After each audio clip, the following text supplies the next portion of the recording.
Eh bien, bienvenue à tous, voilà, sur cette super réunion publique de la SAGE, en ligne, exceptionnellement, voilà. Comme je disais, normalement, on est sur des chaises en plastique au milieu d'un festival et on se dit bonjour, je me présente. On n'est pas en ligne, on est en rond.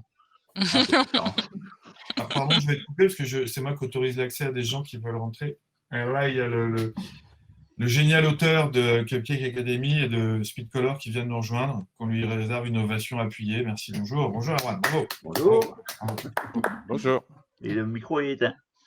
Non, il a dit bonjour Erwan. Ah non, ton micro, il n'est pas là Erwan, il faut allumer ton micro, ouais. Ouais. Il faut autoriser ton micro.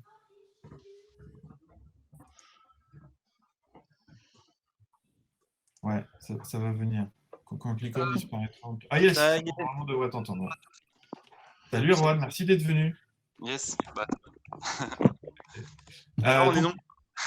Pour l'instant, on est 9 et c'est déjà pas mal, Erwan. C'est déjà pas mal. Mais bon, les gens vont venir au fur et à mesure. Enfin, voilà. Comme à la télé. Voilà. Ouais, qu'est-ce que tu fais? Ok, non, pas grave. Donc oui, je disais, voilà, normalement on fait ça en festival, histoire de, c'est juste histoire de faire de se voir en vrai dans les festivals de temps en temps dans l'année. Mais c'est le moment où on peut se voir en vrai entre adhérents de la SAGE, sinon c'est à l'Assemblée Générale, qui a lieu une fois par an à Cannes en février. Et du coup, c'est bien d'essayer de se voir sur les festoches dans l'année quand on peut. Ça permet d'aborder des questions d'actualité, des trucs comme ça, ou que chacun, qui soit adhérent ou non d'ailleurs, que tous les auteurs, quand on parlait de la réunion, qui puissent venir poser leurs questions. Et c'est pour ça qu'en les 30 premières minutes, généralement, on fait des questions-réponses, parce qu'on retrouve souvent des questions sur la propriété. Ah. On a perdu Henri. Ah. Je pense qu'il a voulu ajouter quelqu'un. C'est possible. Comment je fais pour voir Comment ça marche? Il revient. Ah, et voilà. Voilà, c'est bon? Tu m'entends? C'est bon? Ouais. Ouais, désolé. Il y a du direct. Ouais, c'est ça, j'ai dû appuyer sur un truc sur mon clavier, c'est moche. Donc oui, voilà, ça sert à parler de trucs et de machin. Généralement, donc, les auteurs qui ne connaissent pas forcément la SAGE, qui viennent en festoche pour découvrir un peu le milieu du jeu, ça leur permet de poser des questions auxquelles on répond souvent, mais qui sont posées pour la première fois par les auteurs qui les posent. C'est j'ai créé un jeu, comment je fais pour le protéger? C'est j'ai créé un jeu, comment je fais pour le signer chez un éditeur, etc., etc., etc. Et puis ces réunions sont aussi là pour ça, hein, pour ce type d'informations, où on leur dit, on ne va pas te répondre maintenant, on a fait des documents. Non, je déconne, on leur répond bien évidemment en live, mais on leur indique aussi généralement l'existence des 2 documents qu'on a fait sur le site, qui sont très bien faits, je ne peux que le dire, et qui sont là pour ça, qui sont là pour renseigner. Alors c'est des documents techniques, donc c'est un peu chiant, laborieux à lire hein, comme ça de but en blanc. Mais je pense que si on a besoin d'y trouver une info spécifique, on peut, c'est ça qui est bien. On a vraiment conçu pour qu'elle soit plutôt exhaustive. Donc, juste pour rappel, il y en a 2. Il y a celui sur la déclaration fiscale, qui, voilà, dès qu'on touche des droits d'auteur, même sa première avance, on peut aller voir ça pour savoir donc, comment est-ce qu'on peut se déclarer ses droits d'auteur fiscalement, payer ses cotisations sociales dessus, et puis la question de la TVA, etc. Par contre, je dirais juste qu'en fait, c'est plutôt orienté français. Hein. Donc, voilà, il faudra qu'on travaille sur le côté belge, mais donc c'est plus français, mais ça explique quand même des trucs généraux. Quoi. Évidemment, ouais, ça c'est clair, pardon, mais on n'a pas pu faire autrement. Enfin, si, on aurait peut-être pu. Enfin, bref, c'est comme ça qu'on a fait. C'est évident. Oui, puis ça doit donner des pistes quand même pour la Belgique, ne fût-ce qu'avec des termes un peu techniques qu'on peut peut-être retrouver du coup plus facilement en Belgique. Oui, c'est ça. J'espère que c'est quand même utile. Hello Florian. Ton micro n'est pas activé, Florian, mais c'est sans doute intentionnel. Faut pas lui dire. Non, ouais, c'est sûr que j'espère que les Belges, du coup, ils retrouvent des correspondances avec le système belge. Moi, j'en sais foutre rien, mais voilà, j'espère quand même. Voilà. Après, dans le principe, on ne doit pas être éloigné quand même, quoi. Voilà. Et puis, il y a des notions comme les frais professionnels ou les trucs qui se retrouvent quel que soit le pays, j'imagine. Je sais pas. Enfin, bref. Voilà, donc il y a cette doc-là qui est quand même utile, au moins pour les Français. Et ensuite, il y a le document sur la propriété intellectuelle et les contrats. Donc là, qui est utile surtout donc avant de toucher les droits d'auteur, etc., quand on a son contrat et qu'on veut se renseigner sur les petites lignes et savoir un peu qu'est-ce qu'il faut en attendre, comment mieux comprendre un contrat quand on lit, etc., etc. Ça, c'est pratique aussi. Ce qui n'empêche pas, après, des auteurs qui parfois ont du mal aussi à lire le document, parce que le document lui-même peut paraître un peu technique. Voilà, donc il faut se plonger dedans. Et si on a pas envie, pas le temps, ou c'est chaud, et même avec ça, on se sent noyé dans les infos, il y a la possibilité d'envoyer des contrats à la SAGE, à l'adresse mail de l'asso, et ensuite, nous, on anonymise les contrats, une fois qu'on les reçoit, on les biffe, on enlève les noms de l'auteur et de l'éditeur. La personne qui les reçoit, évidemment, sait, mais bon, pour tous les autres après, parce qu'on est 2-3 à faire de l'analyse de contrat dans le CA. Et donc, après, on peut faire un retour personnalisé à l'auteur. Alors après, évidemment, on n'est pas avocat, hein, donc c'est des retours qui sont ce qu'ils sont, on le dit toujours avant. Ça me fait penser, il faudrait que je vous en fasse passer un d'ailleurs, qui est drôle. Pas, Florian, vas-y, envoie. Au contraire, nous, ce qui est intéressant, alors c'est intéressant pour les auteurs parce qu'ils ont un retour vraiment personnalisé sur le contrat, et c'est intéressant pour la SAGE parce que ça nous permet de voir une évolution des contrats, d'avoir une vue d'ensemble du paysage des contrats proposés par tous les éditeurs. Et nous, on peut s'apercevoir un peu comment les contrats évoluent, où est-ce qu'on en est à peu près partout, etc. Machin. Je te ferai passer les deux versions du coup. La version du contrat qu'on m'a proposée et la version que j'ai fait négocier. Eh ben, à fond, carrément, merci Florent. Ouais, non, et voilà, donc c'est pour ça que c'est utile. Et puis nous-mêmes, ça nous forme parce que, comme je disais, on n'est pas avocat. Alors, on a l'avocat de la SAGE qui nous a bien sûr aidé à rédiger le document qui concerne les contrats. Mais après, de toute façon, l'avocat de la SAGE, il a ses limites aussi, dans le sens où, à la base, oui, d'accord, c'est un avocat qui est spécialisé en propriété intellectuelle beaucoup plus générique, c'est-à-dire qu'il a fait des trucs dans la musique, dans le livre, dans l'audiovisuel, etc., machin. Jeux de société, ça reste un domaine méconnu, voilà, souvent, et donc, là aussi. Et donc lui, il est là pour nous donner un cadrage général sur la propriété intellectuelle, et sur quelques clauses spécifiques, parce que les contrats du jeu de société sont très proches de ceux du livre. Mais voilà. Et du coup, nous qui avons l'habitude, dans le CA, on a l'habitude de voir des contrats de jeux de société, et toutes les clauses spécifiques aux jeux de société, tout ça qu'on a l'habitude d'y voir, pour le coup, on est plus pertinent que lui d'en juger ou pas. Alors que lui peut tout de suite rentrer dans des considérations hyper techniques et tout ça, machin. Donc les deux sont assez complémentaires, et c'est ça qui est intéressant. Donc voilà, il ne faut pas hésiter à aller voir ce document, et puis même à envoyer les contrats au CA de la SAGE. Alors, évidemment, si on croule sous les demandes, ça va être difficile. Là, actuellement, ça va, c'est gérable. On en reçoit, je sais pas, peut-être une demi-douzaine par mois, je dirais, un truc comme ça, peut-être, grand max. Donc ça va. Ouais, c'est pas mal, mais je sais pas, entre 3 et 6, je dirais, par mois, peut-être un truc comme ça. Ça dépend des périodes, en fait, c'est très bizarre. Mais donc c'est jouable, parce que sur les contrats, on y passe quand même 1 heure ou 2 facile sur chaque contrat, chacun. Donc ça demande quand même un peu de boulot, donc c'est sûr que si on en avait trop, puis on le fait bénévolement, évidemment. Alors par exemple, la Société des auteurs de jeux allemande, la SAZ, c'est un service où elle propose ça à ses adhérents, qui payent 100 € l'année quand même, où il y a un avocat qui relie leur contrat, qui fait des retours personnalisés par mail, etc. Donc, nous, ouais, vas-y, Alexia, pardon. Et du coup, tu dis en Allemagne, c'est 100 € l'année. France, vous demandez combien? Ah, nous, c'est 15 € à vie. Ah oui, voilà. Nous, on est pour ceux qui voudraient adhérer. Non, c'est un truc qu'on a choisi dès le début, en fait, de la création de l'asso. Justement, on a regardé les modèles de ce qui existait.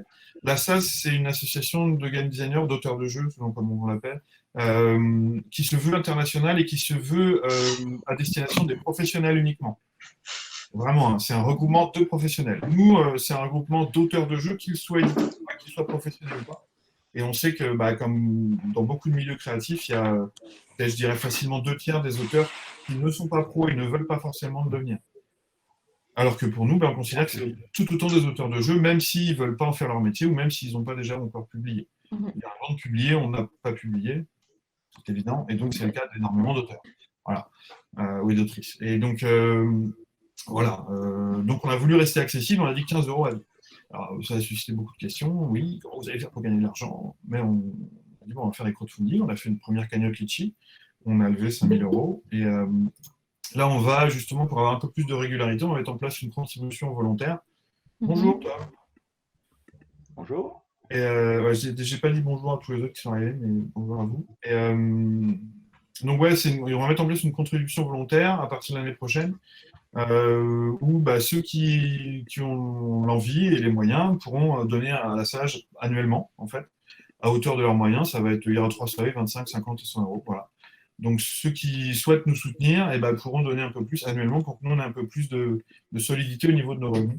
Sachant qu'on n'a pas énormément de dépenses, mais bon, si on avait de l'argent, on trouverait bien des façons utiles de le dépenser.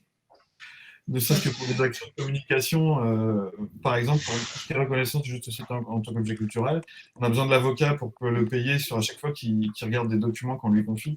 Là, on a un document par exemple, sur les spécificités contractuelles des Kickstarter, qui est en train d'être rédigé en conjointement avec la Belge, le monde des éditeurs de jeux. Et donc, ce qui est vachement bien, c'est que c'est pour la première fois qu'on rédige un document conjointement avec les éditeurs. Donc ça, c'est chouette parce que c'est un document qui, du coup, dès qu'il va être publié, va être assumé par les deux assos. Enfin, si tout se passe bien, on va voir à la fin quand il sera fini de rédiger. Mais si tout se passe bien, il va être avalisé, ça se dit, ouais, par les deux assos. Validé. Validé, merci. Et du coup, c'est source de vachement moins de conflits. Parce que l'éditeur comme auteur pourront s'y référer en disant regarde, c'est marqué dans le papier. Alors évidemment, ça n'a pas valeur de contrainte. Hein. C'est-à-dire que n'importe quel éditeur peut très bien faire différemment que dans le document, chacun est libre. Mais au moins, il y aura une prescription conjointe des auteurs et des éditeurs. Et donc, c'est bien, quoi. Voilà. Et donc, ce document, il va falloir qu'il passe aussi par avocat pour vérifier que tout ce qu'on suggère dedans est valide, pour qu'il propose des exemples de clauses à mettre dans les contrats qui elles-mêmes sont techniquement valides, parce que nous-mêmes, pour les rédiger, on n'est pas toujours très compétents.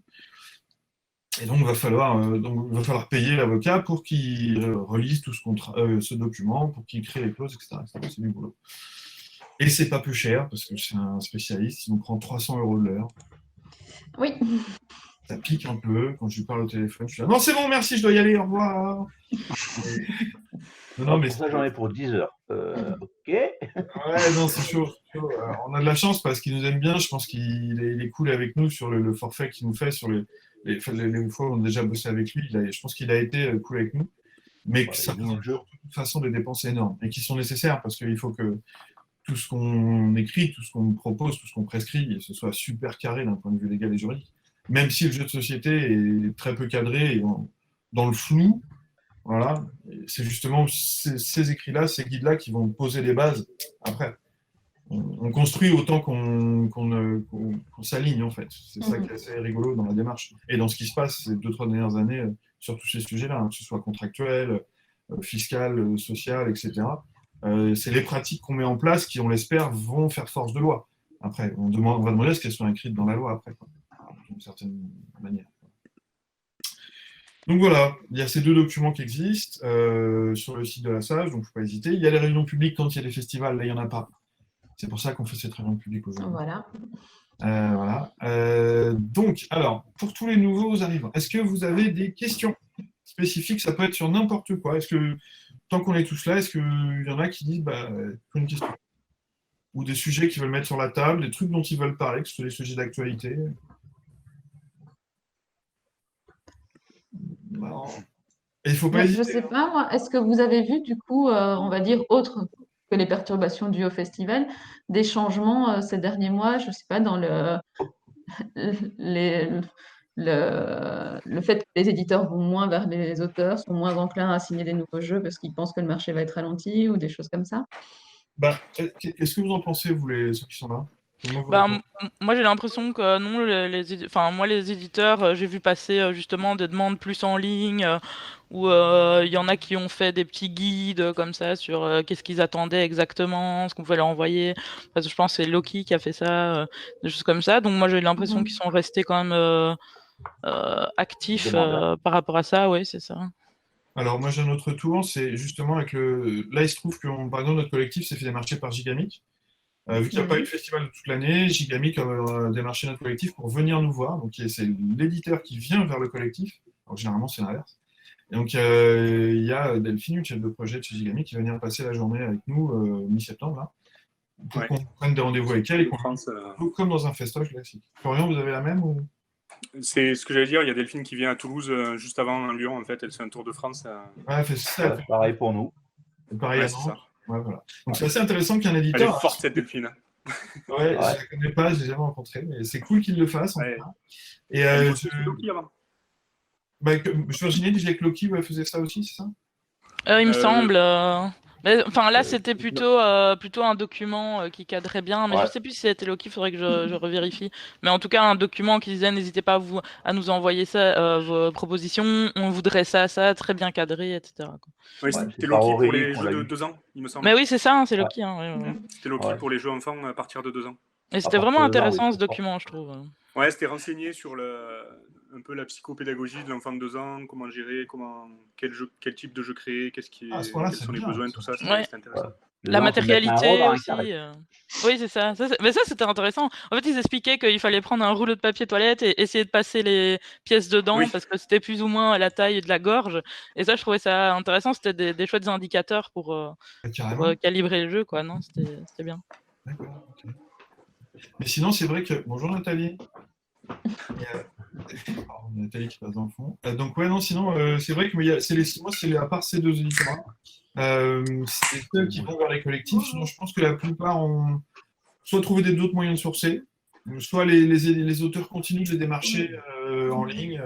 Peut-être utilisent des prototypages en ligne comme TTS, Tokyo ou d'autres dont on va parler après. Mais sinon, peut-être qu'ils ressentent juste pas le besoin d'aller chercher le collectif parce qu'il manque pas de proto en fait. Parce que je pense que de toute façon, ils croulent sur les propositions tout le temps, même festival ou non. Et peut-être d'autant plus sur l'importance de festival où les auteurs du coup se rabattent sur le mail. Et donc à mon avis, ils n'en manquent pas en fait. J'imagine que c'est ça en fait. C'est vrai. Oui, puis comme les sorties ont été décalées, ça veut dire qu'ils ont moins vite besoin de nouveaux jeux. Mais c'est surtout que pour l'instant, il n'y a pas un recul énorme non plus. Ils ont pu sourcer à Cannes de manière quasiment normale. Et après, sur le reste de l'année, juillet-août n'est pas le moment où ils sourcent le plus. Donc, c'est ce qui va se jouer sur la fin d'année là qui va être important. Oui, puisqu'il n'y a pas SN. Moi, j'ai entendu parler de sorties aussi qui étaient décalées, voire annulées. Oui. D'une manière globale, c'est ce qu'on a observé. Alors là, du coup, c'est plus avec le regard plateau que le regard d'auteur c'est intéressant. au niveau de ces informations-là. Mais oui, en fait, alors les premiers qu'on freinait, du coup, ce sont les boutiques qui ont dit, bah voilà, en fait, on a fait des acquisitions au moment de Cannes, des jeux sortis pendant le festival. On n'a pas eu le temps de les écouler de par la date du confinement. Et donc, les boutiques ont envoyé ce message-là aux distributeurs et donc aux éditeurs en disant, oh là là, on va y aller tout doux. On a déjà les nouveautés de Cannes à écouler. Donc, ne nous inondez pas de nouveautés sur le marché. Patientez un petit peu. Donc là, les boutiques ont temporisé, ce qui fait qu'effectivement, comme tu le disais, les sorties sont au mieux décalées et au plus dommage, du coup, annulées dans un premier temps. Et il y avait mais alors en amont, déjà, même à la signature, où j'ai l'impression que... Non, je faisais coucou à Nathalie, parce que je vois sa tête dans l'écran. Pas de souci. Mais non, oui, effectivement, j'ai l'impression qu'au niveau d'entre les auteurs et les éditeurs, il y a des signatures qui ont été annulées, voire reportées, en fait. Parce que cette année sert de tampon où on ne sait pas trop où on va, etc. Alors, pour le coup, moi, je n'ai pas eu d'informations sur des annulations de contrats. Donc, je ne pourrais pas te renseigner là-dessus. Okay. Je sais pas, moi j'avais un ou 2 auteurs qui m'avaient, je crois, de mémoire, dans le collectif, qui m'avaient parlé de trucs comme ça, ou des éditeurs qui étaient frileux, qui vous disaient ouvertement, là, on ne sait pas trop où on va, donc on en reparle après. C'est le cas pour un jeu qu'on a fait avec Benoît Turpin. Ah d'accord. Okay. C'est-à-dire que vous aviez signé et qu'il y a eu annulation de... Non, on n'a pas signé. Ouais, d'accord. C'est juste un report de... Ouais. En fait, c'était une commande d'un éditeur qui nous avait demandé de faire un jeu pour lui, et au final, il a dit, en fait, mettez en pause parce que je ne sais pas où on va, je ne sais pas ce qui va se passer, et quitte à le reprendre plus tard, mais pour l'instant, la commande est annulée. Quoi. Donc ça reste des pratiques minoritaires, mais il y en a de temps en temps. De temps en temps, il y a ce réflexe-là. La temporisation, je pense qu'elle est globale. C'est-à-dire, là, ce qui serait intéressant, c'est de voir justement sur tous les démarchages qu'il y a eu sur Cannes, combien ont réussi à concrétiser dans la foulée. Et puis, à combien on a dit, écoutez, attendez, je garde le proto, et puis on va attendre un petit peu. Et après, il va falloir aussi voir comment ça évolue même dans les semaines à venir, parce qu'on n'a toujours pas de nouvelles de Cannes. C'est ce qu'on se disait en CA de la salle il y a 3 jours. On ne sait toujours pas si Cannes va se tenir ou pas. Et donc, il y a eu des informations un peu dans tous les sens là-dessus. Ouais, voilà. Ils ont démenti l'annulation. Il y a eu un démenti d'annulation parce qu'il y a eu des choses qui ont fuité au niveau d'un des gros éditeurs, gros distributeurs, qui a dit que lui, a priori, n'ira pas, qui a déjà pris la décision. Et donc, comme c'est un partenaire assez fort de Cannes, beaucoup ont fait un peu le raccourci en disant si eux annoncent déjà qu'ils n'y vont pas, ça veut dire qu'il y aura peu de chances que ça se tienne. Et du coup, Cannes a voulu réagir là-dessus en disant non, pour l'instant, nous, on maintient, quoi. Ouais. On verra. Mais du coup, c'est quand même le gros festival où il y a plein de rendez-vous, on vient sourcer et tout, même s'il y a plein d'autres festoches, on peut rencontrer les éditeurs. Cannes, ça compte quand même pas mal. Donc, Avec un et PEL. Ouais. C'est pour enfin, Ouais. je trouve que alors c'est peut-être très parisien centré, hein, mais la plus grosse annulation qui justement en termes de sourcing a son importance, c'est Paris et Ludique. Parce que d'une part, il y a quand même une partie prototype assez active sur ce qui est proposé aux joueurs Je suis vraiment pas d'accord. festivaliers. Ouais, je- mais enfin, dans le tempo, du coup, enfin, j'ai dit l'un des principaux, hein, j'ai pas dit le principal. Je te trouve un peu pariso-centré quand même, Vincent. Ouais, forcément, parce que c'est celui que je vois d'habitude et c'est celui, enfin, tu vois, juste en tant que spectateur, c'est celui auquel Ouais. j'assiste.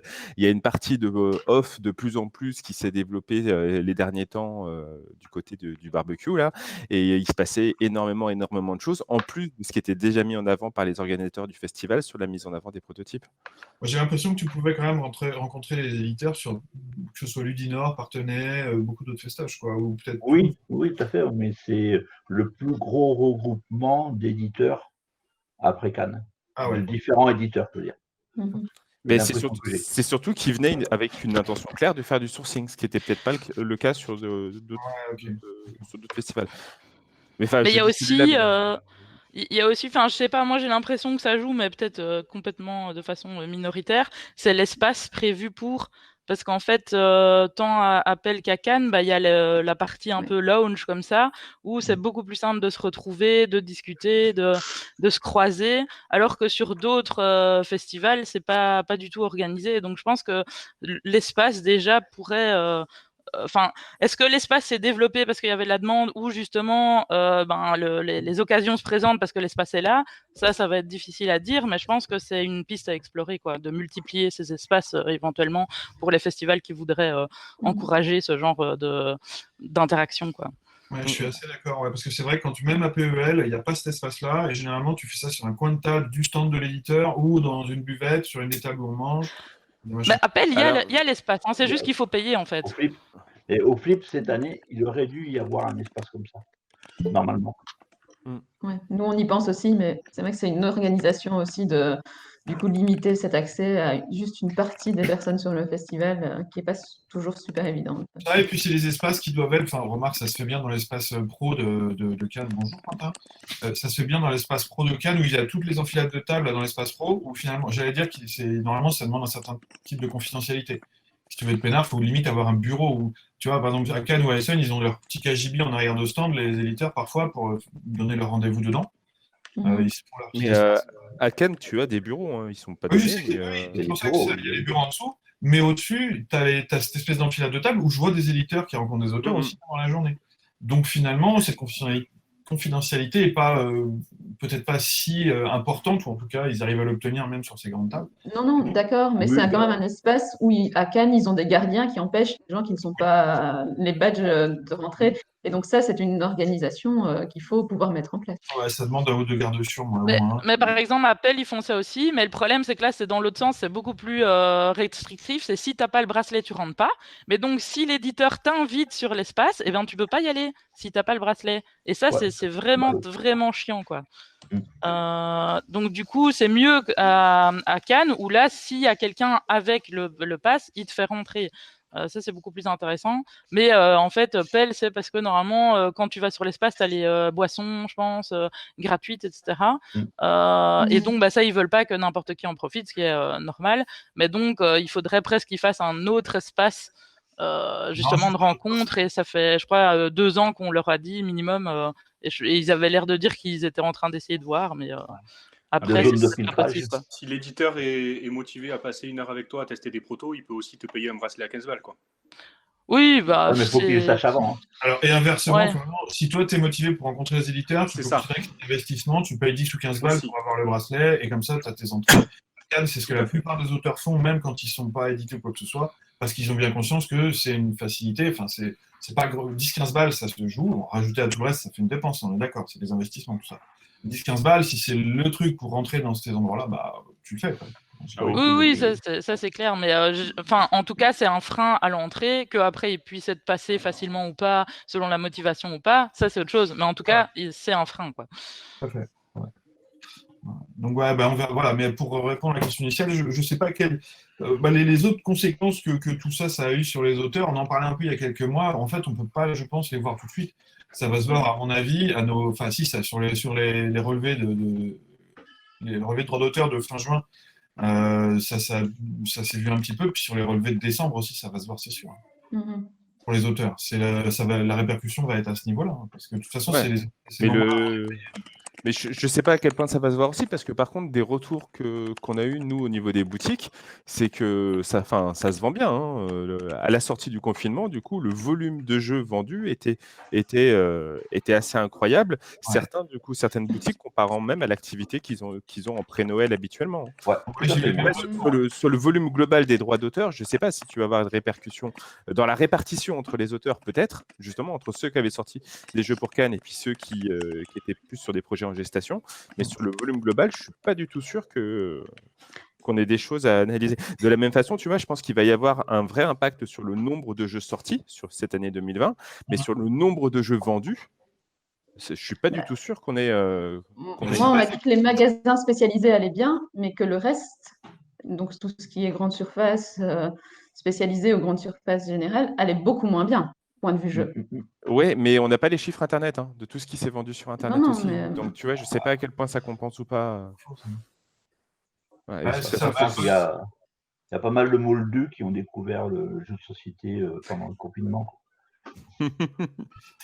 Tant mieux. Mais après, c'est vrai que oui, quand tu parles de boutique en ligne, la plupart des gens ont peut-être sans doute, même si on ne va pas présumer de quoi que ce soit, acheté par exemple sur Amazon plutôt que sur Fnac ou Cultura, parce qu'on parlait des GSS.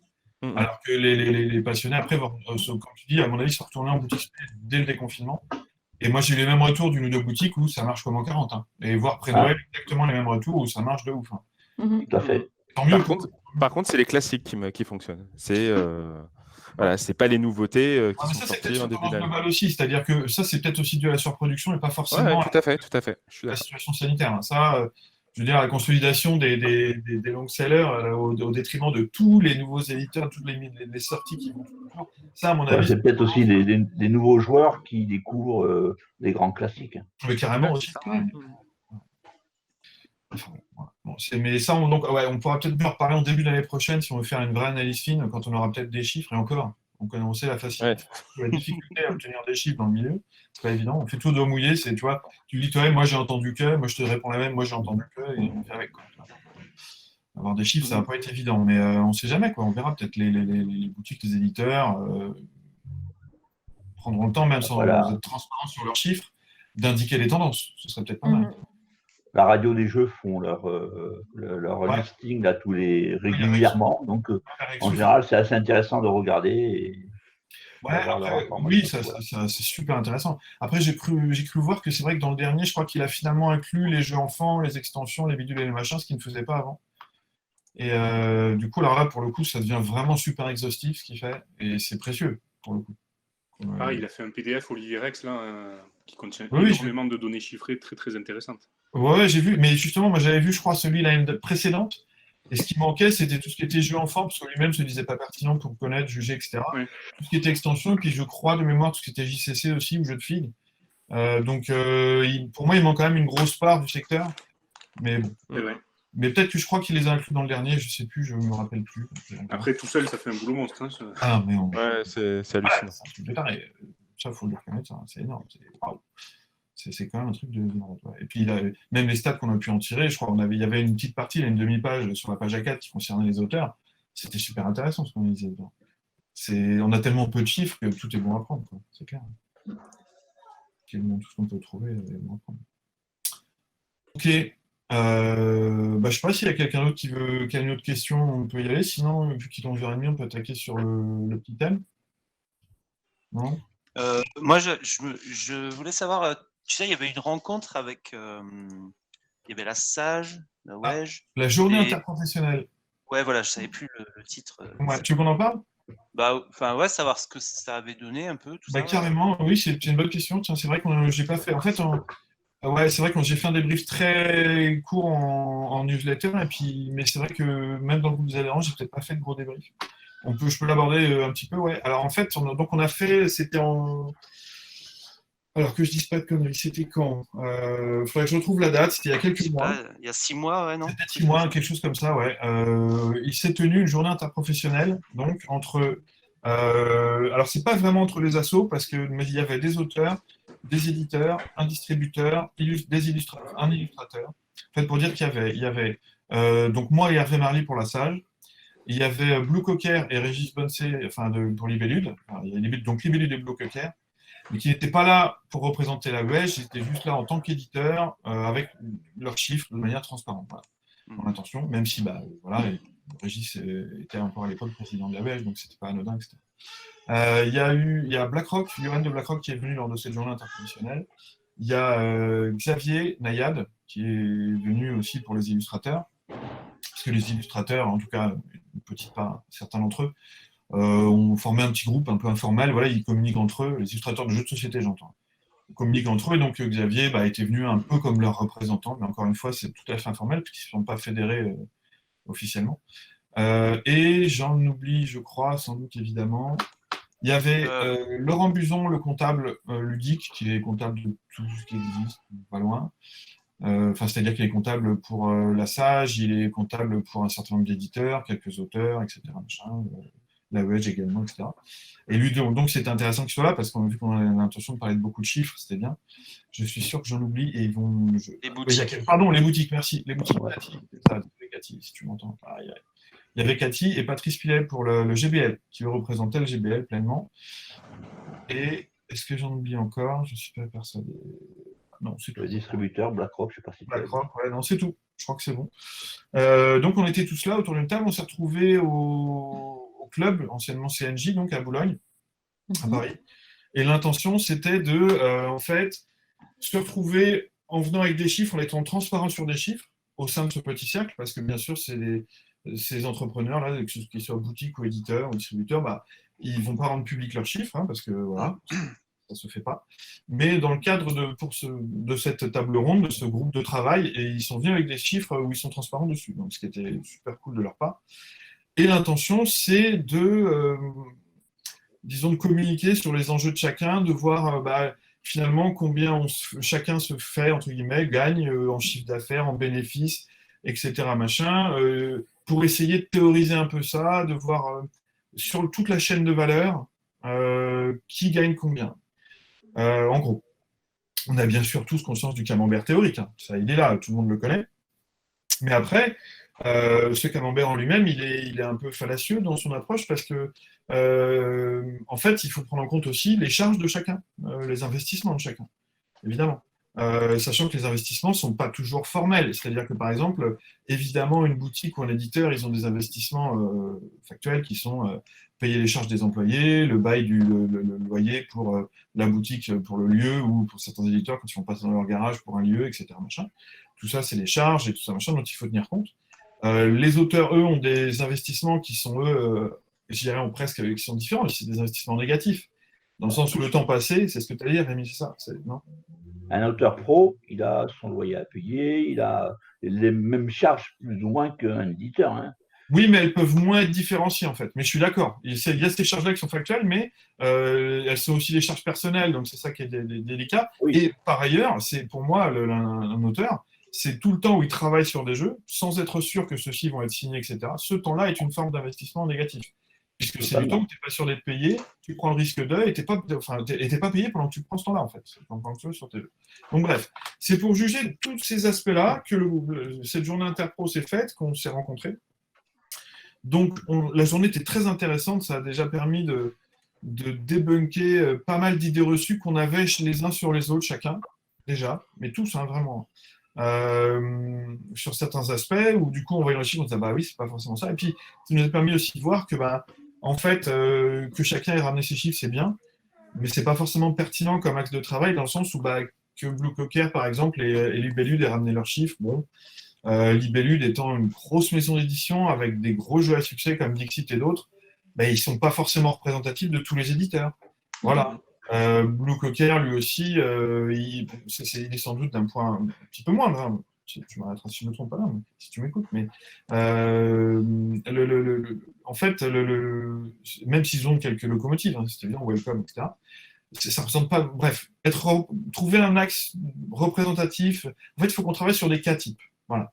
Pour essayer de vraiment théoriser la situation, il faut travailler sur des cas types. Et pour ça, il faut que le comptable il travaille avec chaque acteur pour avoir accès à tout type par exemple, d'éditeurs, il faut voir les chiffres des gros éditeurs, des moyens éditeurs, des petits éditeurs, pour essayer de voir où est-ce qu'on situe une moyenne, ou alors travailler avec ces trois fourchettes, tout simplement. Prendre conscience qu'une moyenne n'est pas représentative, mais qu'il peut y avoir ces 3 fourchettes, et qu'au sein de chaque milieu, il y a tant d'éditeurs qui sont plutôt dans la fourchette basse, tant d'éditeurs qui sont dans la fourchette médiane, et tant d'éditeurs qui sont dans la fourchette haute. Voilà. Et avec tous ces angles-là, ça donne des trucs plus complexes, peut-être, mais plus représentatifs et plus intéressants pour en parler, quoi. Voilà. Et une fois qu'on a tous ces trucs pour chaque corps de métier, là, on peut voir, OK, alors, un éditeur, donc en gros, c'est tant, et il gagne tant en fonction de la prise de risque, en fonction de ceci, l'auteur, c'est tant. Et là, on voit si on pourra peut-être définir la justice ou la justesse de la répartition des marges. Voilà, c'est assez ambitieux. Parce que vu qu'à chaque fois, il faut remettre beaucoup dans le contexte, que voilà, c'est pas facile du tout à faire. C'est pour ça que c'est un travail long terme. Donc, après cette première journée de prise de contact, on a décidé qu'on allait travailler chacun avec le comptable, chacun de notre côté, pour produire ces 4 types théoriques, et qu'une fois que ce serait fait, on allait se revoir pour une deuxième journée, à regarder ces chiffres et donc en reparler en live entre nous, et c'est bien. Voilà. Donc là, on est dans la construction de ces 4 types. Laurent Buzon, donc le comptable, bosse avec tous les partenaires. Bonjour Julien. Ouais. Il va venir, il n'a pas son micro. Et donc voilà, on va faire nos petits cas, nos cas types. Et une fois que le boulot sera fait, donc là, il ne restait plus que le distributeur où Laurent va bosser avec eux. Ça a dû se faire dans le courant de l'été. Donc à la rentrée, on va pouvoir mettre une deuxième date. Donc il y aura une deuxième journée interprofessionnelle qui va avoir lieu dans l'automne-hiver, où on va justement se retrouver sur une journée avec les mêmes personnes pour parler de ces chiffres et voir où ça nous mène. Voilà. Si on peut en tirer quelque chose de pertinent ou quoi, etc. Parce qu'après, les chiffres, il faut aussi faire attention. Est-ce que, voilà, on peut un peu leur faire dire ce qu'on veut. La façon d'analyser les chiffres, même, peut être délicate. Donc, il faut être au taquet, déjà, de la compréhension de ces chiffres, et ensuite, de pas forcément leur faire dire ce qu'ils ne disent. Enfin, bref, c'est vraiment pas évident non plus, même une fois qu'on a ces chiffres. Donc, c'est des journées qui sont très intéressantes, mais qui sont pas faciles. Enfin, on sort, wow, c'est des journées hyper intenses. Mais après, à terme, le top, ce serait justement d'avoir une conscience vachement plus claire, pas au doigt mouillé, pas de on dit que ce soit, des investissements de chacun, des difficultés de chacun, et puis de la justice ou non du système de répartition actuel, quoi. Sachant qu'il ne faut pas se leurrer. Même une fois, s'il se trouve qu'au final, on dit comme on l'avait prédit, enfin comme on l'avait dit, les auteurs gagnent. Enfin, c'est impossible de se professionnaliser en tant qu'auteur, c'est très difficile, etc. machin. C'est pas dit que même si c'est les conclusions de ces journées interpro, le système change, puisque c'est des journées interprofessionnelles qui sont à l'initiative de certaines personnes, et ça n'a pas de valeur ni contraignante ni de sanction sur tous les autres. Ça ne veut pas dire que les pourcentages de droits d'auteur vont changer, ça ne veut pas dire que les éditeurs ou les distributeurs vont changer leur marge, etc. Ça ne présage absolument de rien. Mais au moins, le travail aura été fait, ça nous permet de communiquer, etc., entre acteurs du milieu, et ça c'est précieux parce que c'est un truc où, quand on prend d'autres milieux comme le livre, comme d'autres, c'est vachement dur pour eux de communiquer. Dès qu'ils essaient de communiquer entre eux sur ces sujets, de faire les groupes de travail, souvent ça tire à boulet rouge. Enfin, ils ont une communication vachement difficile, parce qu'ils ont des positions vachement plus ancrées et beaucoup plus conflictuelles en tout cas. Et nous on a cette chance dans le jeu de société où c'est encore un petit milieu, d'essayer de communiquer, de travailler dessus, vraiment en toute bonne foi et dans une démarche constructive. C'est ça qui est précieux et qu'il faut arriver à conserver et voir où ça mène. Voilà. Oula, quelqu'un qui est mort. Bref. Bref, voilà. Enfin, voilà, c'est quoi les jours d'interpro? Ça répond à la question, Erwan, ou est-ce que vous avez d'autres questions?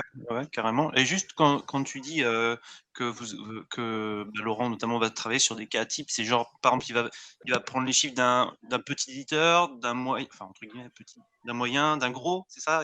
Exactement. Et il va essayer de prendre plusieurs petits éditeurs et de voir un petit peu une règle, tu vois, de prendre pas des moyennes, mais de voir un peu comment marche pour les petits éditeurs, généralement comment ça se passe, parce que généralement ils font un peu tous pareil, tu sais. Ils bossent chez eux, ils n'ont pas de locaux pro, etc. Machin. Voilà. Et donc il va mettre des archétypes, des patterns, quoi, sur ces cas-là. Ouais, d'accord. Mais on ne va pas bosser sur des cas types concrets, on va bosser sur des cas types théoriques, tu vois, vraiment hypothétiques. Ouais. Okay. Voilà. Il y a d'autres questions? Ou on passe au thème? Ok, et bien on y va. Alors, le thème d'aujourd'hui, entre autres, parce que j'avais dit que si on est nombreux, on fera peut-être les contrats, on est 14, donc on peut rester sur le prototypage en ligne. On verra si besoin. Voilà. Donc c'est le jeu de société en ligne. Alors c'est au sens large, mais c'est surtout nous ce qui nous intéresse, auteurs et autrices, le prototypage en ligne. Donc sur quels outils? Alors il y a Tabletop Simulator, Tabletopia. Il y a un autre outil qui est Story. Story. Alors oui, c'est ça. Je sais pas trop ce que ça vaut. Voilà, ça a l'air. Bon, moi du peu, j'ai eu une communication un peu avec. Yannick Gouliac, je crois, si je ne me plante pas, pardon si j'écorche son nom, qui a participé à l'élaboration de Stories et de Lady Stories. Il m'a présenté un peu l'outil. Bon, ça a l'air très intuitif. Après, le truc, c'est que c'est pas du tout, il n'y a pas la physique 3D qu'on trouve dans Tabletopia et TTS. Donc, tu peux faire que de l'aplat. Hein. Donc, ça ne convient pas à tout type de jeu. Dès que tu veux faire du jeu d'empilement, c'est mort. Dès que tu veux faire des jeux de filles, c'est mort. C'est très minimaliste comme présentation. Voilà, donc ça peut peut-être être utile pour certains jeux parce que apparemment tu fais ça en glisser-déposer, il te prend le dock à la taille réelle, il t'envoie ça sur la table et tu peux le manipuler. Donc ça a l'air hyper cool. Mais par contre, ça a les défauts de ses qualités, c'est-à-dire que tu as beaucoup moins, apparemment, mais je ne l'ai pas testé, donc voilà, de contrôle et de précision sur le contrôle que dans TTS ou Tabletopia. Donc on va peut-être pas trop en parler, à part si quelqu'un a des retours dessus. Moi, on est vraiment preneur. Hein. Si quelqu'un l'a déjà utilisé... il y a Quentin, oui, c'est ça, disait que... Ouais, Quentin. Alors, Stories, en fait, actuellement, n'est pas encore disponible pour les auteurs. Il va le devenir et c'est vraiment super génial. Par contre, quand ce sera mis à disposition des auteurs, ils sont en train de réfléchir à comment ils vont faire ça en termes de business économique. Normalement, pour les auteurs, dans l'idée, la dernière discussion que j'avais eue, ce serait totalement accessible gratuitement pour un auteur. Donc ça, j'espère que ça continuera comme ça dans le futur, on ne sait pas. Et en fait, c'est vraiment, comme tu le disais, un système de drag and drop. Tu prends un fichier que tu as créé, tu le mets sur ta table et il apparaît directement, il est directement stocké. Et puis après, c'est un système d'interaction à la Tabletopia ou à la Tabletop Simulator. Et donc, par exemple, j'ai un deck de 54 cartes, il faut que je drag and drop les 54 documents. Ou tu peux faire un drag and drop complet. Enfin, tu prends 54 cartes, tu fais CTRL A, tu sélectionnes tout et puis tu les drag and drop directement, c'est nickel. En fait, c'est basé sur un logiciel qui s'appelle Sofa et moi que je vais utiliser dans mon école essentiellement aussi, qui est un logiciel en fait de tableau interactif. Mais de manière très complète en fait et très très poussée. Donc en fait ils sont en train de prendre ce logiciel-là, de l'adapter pour le milieu de jeux de société, mais il y a tellement de possibilités que c'est juste un énorme bac à sable en ce moment. D'accord. Et tu l'as manipulé toi le Stories ou pas? Oui, je l'ai manipulé un petit peu le Stories. Dans quel cadre? Tu peux nous dire pourquoi tu as bossé avec eux, avec Lady Stories ou pas?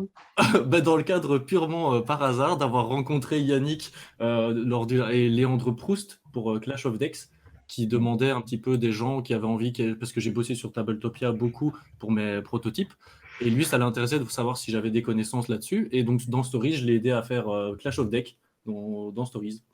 Aussi simple que ça, c'est vraiment du pur hasard de rencontre. Hein.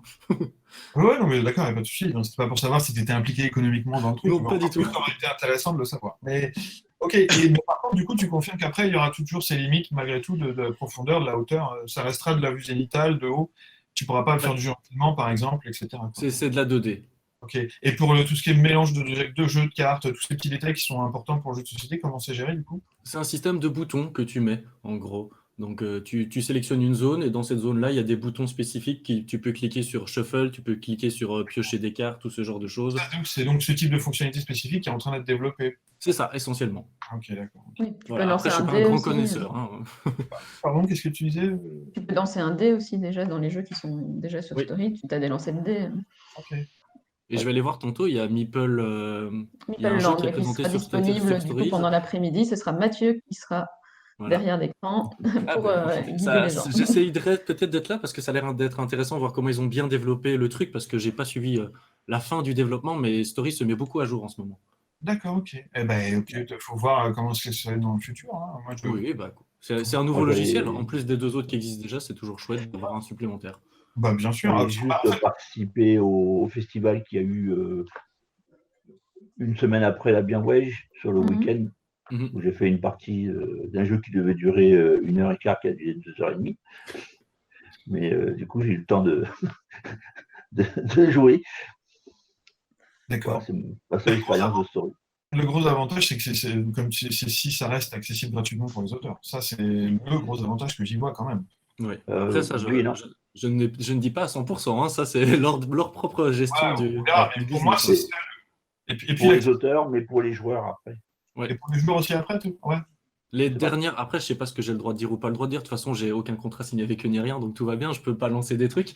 Mais donc les dernières discussions, c'était dans leur idée, c'est que comme c'est essentiellement à destination des éditeurs pour pouvoir partager leurs jeux, c'est de faire payer aux éditeurs en fait d'une certaine manière le service et que les joueurs et auteurs auraient accès gratuitement.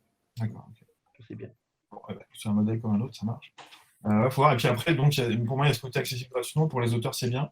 Et puis le côté hyper accessible, en fait, parce que TTS, c'est vachement bien, mais ça demande quand même de regarder 1, 2, 3 tutos pour vraiment utiliser, même si moi, mais parce que j'ai des facilités, mais comme beaucoup, hein, je suis graphiste, voilà, donc ça me paraît simple. Je pense qu'il y a plein d'auteurs ou d'autrices qui, en informatique, ne sont pas forcément hyper au taquet, et que c'est d'ailleurs pour ça que jeux de société leur convient bien, parce qu'avec les ciseaux et de la colle, ça peut se faire facilement. Et bien, ils y retrouveront cette facilité. Cette accessibilité vraiment pure ou totale. Et c'est peut-être la deuxième grosse qualité potentielle de Stories, peut-être. Ouais. Après, je viens de faire une vidéo sur Tabletopia que je revendique beaucoup plus facile d'accès que Tabletop Simulator. Hein. Ah bah ça va être intéressant. Alors, moi je veux bien, parce que Tabletopia, j'ai jamais réussi à mettre un proto dessus. Alors, tu peux nous dire pourquoi, Florent ? Qu'est-ce qui t'a parce que à chaque fois que j'essaye d'importer des cartes, des machins, ça charge pendant 1000 ans, ça bug, et puis au final, j'ai rien. Parce qu'en fait, tu passes pas par Tabletopia, si j'ai bien compris, tu vas sur le site internet pour créer ton jeu, et après, tu vas dans Tabletopia sur Steam pour pouvoir y jouer. Ah oui, mais moi, j'y joue jamais sur Steam, par exemple, Tabletopia. Ah ben voilà. En fait, Tabletopia est disponible sur navigateur sans aucune installation. Donc du coup, tu fais tout par navigateur. Tout par navigateur. J'ai quand même pas réussi à créer un jeu sur Tabletopia, mais ça change pas mon problème. Bon, faut que tu donnes le lien de ta vidéo. Oui, il est. Mais ouais, carrément, je veux bien. C'est la Société des auteurs, c'est sur le CLED, et sinon Cléonis, sur YouTube, vous allez trouver ça facilement. Si j'ai le droit de publier ça. Hein, Oui, on va le mettre aussi en lien sur Facebook de la vidéo. Ok, je vais trouver ça alors. Ouais, ok, donc toi, t'as jamais réussi à mettre un proto dessus, Florent. Attends, je vais couper mon micro. Hein. Ah merde, du coup, j'ai posé la question, mais c'est pas grave, tu pourras pas me répondre. Mais c'est pas grave, bébé confirme. Ok. Bon, est-ce que quelqu'un d'autre a étudié Tabletopia ici ou pas ? Non, jamais essayé. Ouais. Moi, ce que je disais juste avant, avant que la réunion débute, c'est que moi, j'avais juste regardé les conditions d'accès. Et que déjà de base, je trouvais qu'il y avait des limites à Tabletopia, c'est-à-dire que tu peux avoir, je sais plus, tu as accès à une ou deux seules, tu peux créer qu'un jeu, un truc comme ça. Sinon, il faut payer, et je crois que c'est de l'abonnement mensuel. Et moi, je déteste ce genre de truc, à titre personnel, voilà, j'aime pas du tout ça.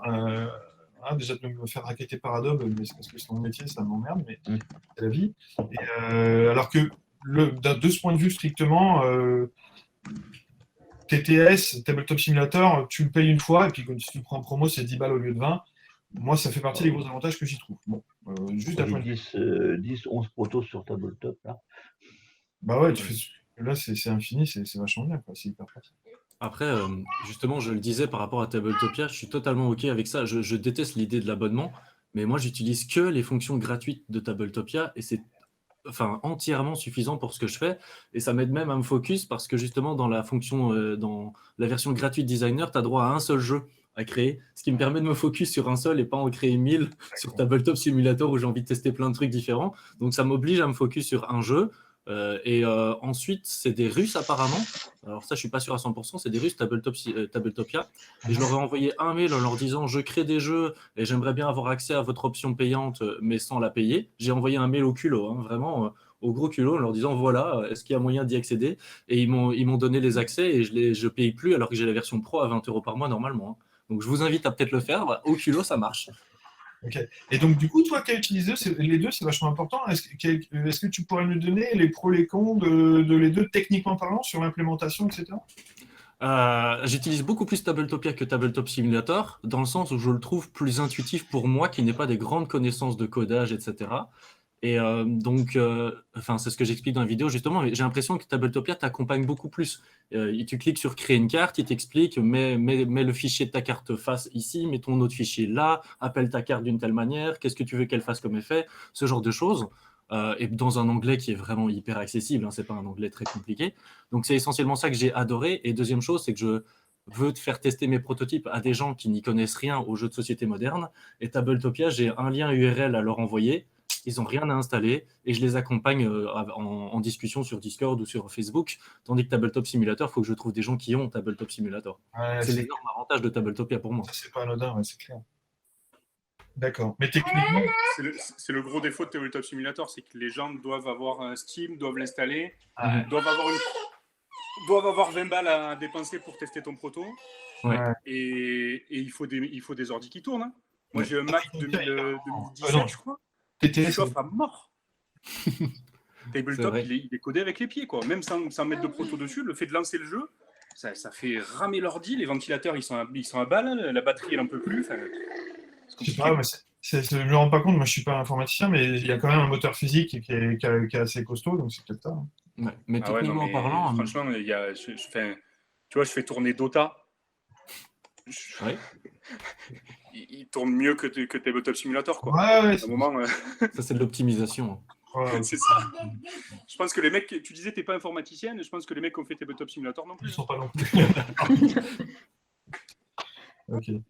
Bon, mais Tabletopia a des limites au cas où. Hein. Par rapport à Tabletop Simulator, en ce moment, je voudrais faire un roll and write sur Tabletopia. J'y arrive pas du tout sur Tabletop Simulator. Je peux m'amuser. Enfin, Tabletop Simulator a beaucoup plus, mais il a une ancienneté aussi qui est peut-être qui fait qu'il y a tellement de modes qui ont été développés pour Tabletop Simulator que je peux quasi tout trouver sur Tabletop Simulator. C'est juste un peu fastidieux parce que je m'y connais pas très bien dans Tabletop Simulator non plus aussi. Je pense que d'ici 1 an, je reviendrai peut-être avec un discours qui sera en fait finalement Tabletop Simulator, je préfère. Mais pour l'instant, Tabletopia, en tant que nouvelle personne qui a envie de développer des petits trucs et être accompagné, je le trouve plus intéressant pour moi. Et pourquoi tu n'arrivais pas à faire ton roll and write sur Tabletopia du coup ?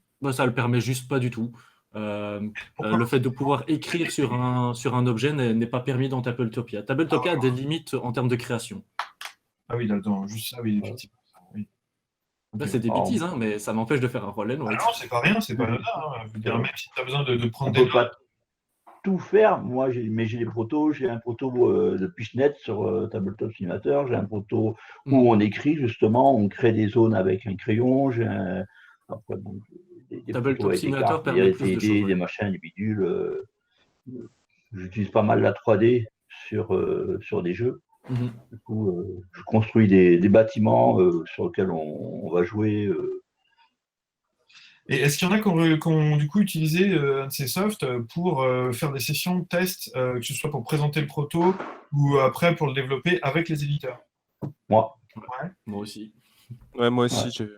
Et du coup, les éditeurs, tranquillou, ils s'y mettent bien comme il faut, il n'y avait pas de soucis ? Ouais, à fond. Ouais, ils ont souvent mis quelqu'un dans leur équipe pour bosser dessus, en fait. Hein. Moi, à chaque fois, du coup, je suis passé par la même personne, par le même référent, qui, lui, du coup, avait à fond bossé sur le logiciel pour pouvoir être cohérent et puis crédible sur les tests. Ouais, ok. Et est-ce que la proportion de tests conjoints auteur-éditeur a grandement augmenté ou est-ce que finalement ça reste que chacun bosse dans son coin en physique et de temps en temps vous faites des sessions pour mettre en commun vos modifications, vos tests ou... Par rapport à d'habitude, moi j'ai eu l'impression que du coup on travaillait beaucoup plus ensemble hein, parce que c'était grandement facilité et parce que la proximité géographique normalement le permettait pas. Là en fait normalement on rapporte plutôt les tests qu'on a fait de part et d'autre et là en fait on pouvait continuer à pratiquer ensemble pour affiner ensemble du coup les ressentis et les modifications. La même chose pour moi. Avant de signer mon jeu, c'était génial de rencontrer des éditeurs grâce au confinement. En fait, ça a été hyper utile parce qu'ils étaient plus disponibles et ils s'y connaissaient bien. Et maintenant que mon jeu est signé, je travaille avec l'éditeur à distance. C'est tellement plus facile. On a encore perdu Henri. On a perdu quelqu'un. Il va revenir. Mais du coup, après, Rémi, moi, j'ai eu Ankama qui refuse, au moins à mon niveau, d'utiliser Tabletop Simulator. Ils n'aiment pas, ils ne veulent pas. Et Sébastien Dujardin qui refuse totalement parce que il trouve, il a raison qu'il y a du piratage de protos, de jeux édités sur Tabletop et il refuse d'utiliser un programme qui a piraté ces jeux. Oui. Okay. Ça, c'est les 2 cas que j'ai eus, autrement d'autres éditeurs. J'ai travaillé avec Studio A, j'ai travaillé avec Alain Ballet-Coquer. avec Aurélie au niveau de tester des protos sans aucun problème. D'accord, ok. Ouais, c'est marrant cette problématique du droit d'auteur. Au moment où il y a eu au tout début du confinement, là, où le problème a été soulevé, où justement on s'est aperçu, parce que c'était le cas depuis toujours, donc c'est venu un peu publiquement que, bah oui, il y avait plein de jeux piratés, dis donc, sur Tabletop, sur les simulateurs. Ça a été marrant de voir les positionnements. Non, je suis pas surpris que Sébastien soit un peu, il y a un peu fort là-dessus. Mais et malgré tout, ça ne nous empêche pas, nous, en tant qu'auteurs, d'utiliser tous ces outils. Je veux dire, c'est marrant, juste de constater, je ne dis pas qu'on fait bien ou on fait mal, hein. C'est juste de voir que nous, qui devrions normalement être tout faire dehors pour le droit d'auteur, et donc potentiellement avoir la même réaction que Sébastien, et ben c'est pas du tout la réaction qu'on a, parce qu'on continue d'utiliser tous ces outils. Mais après, c'est tellement pratique.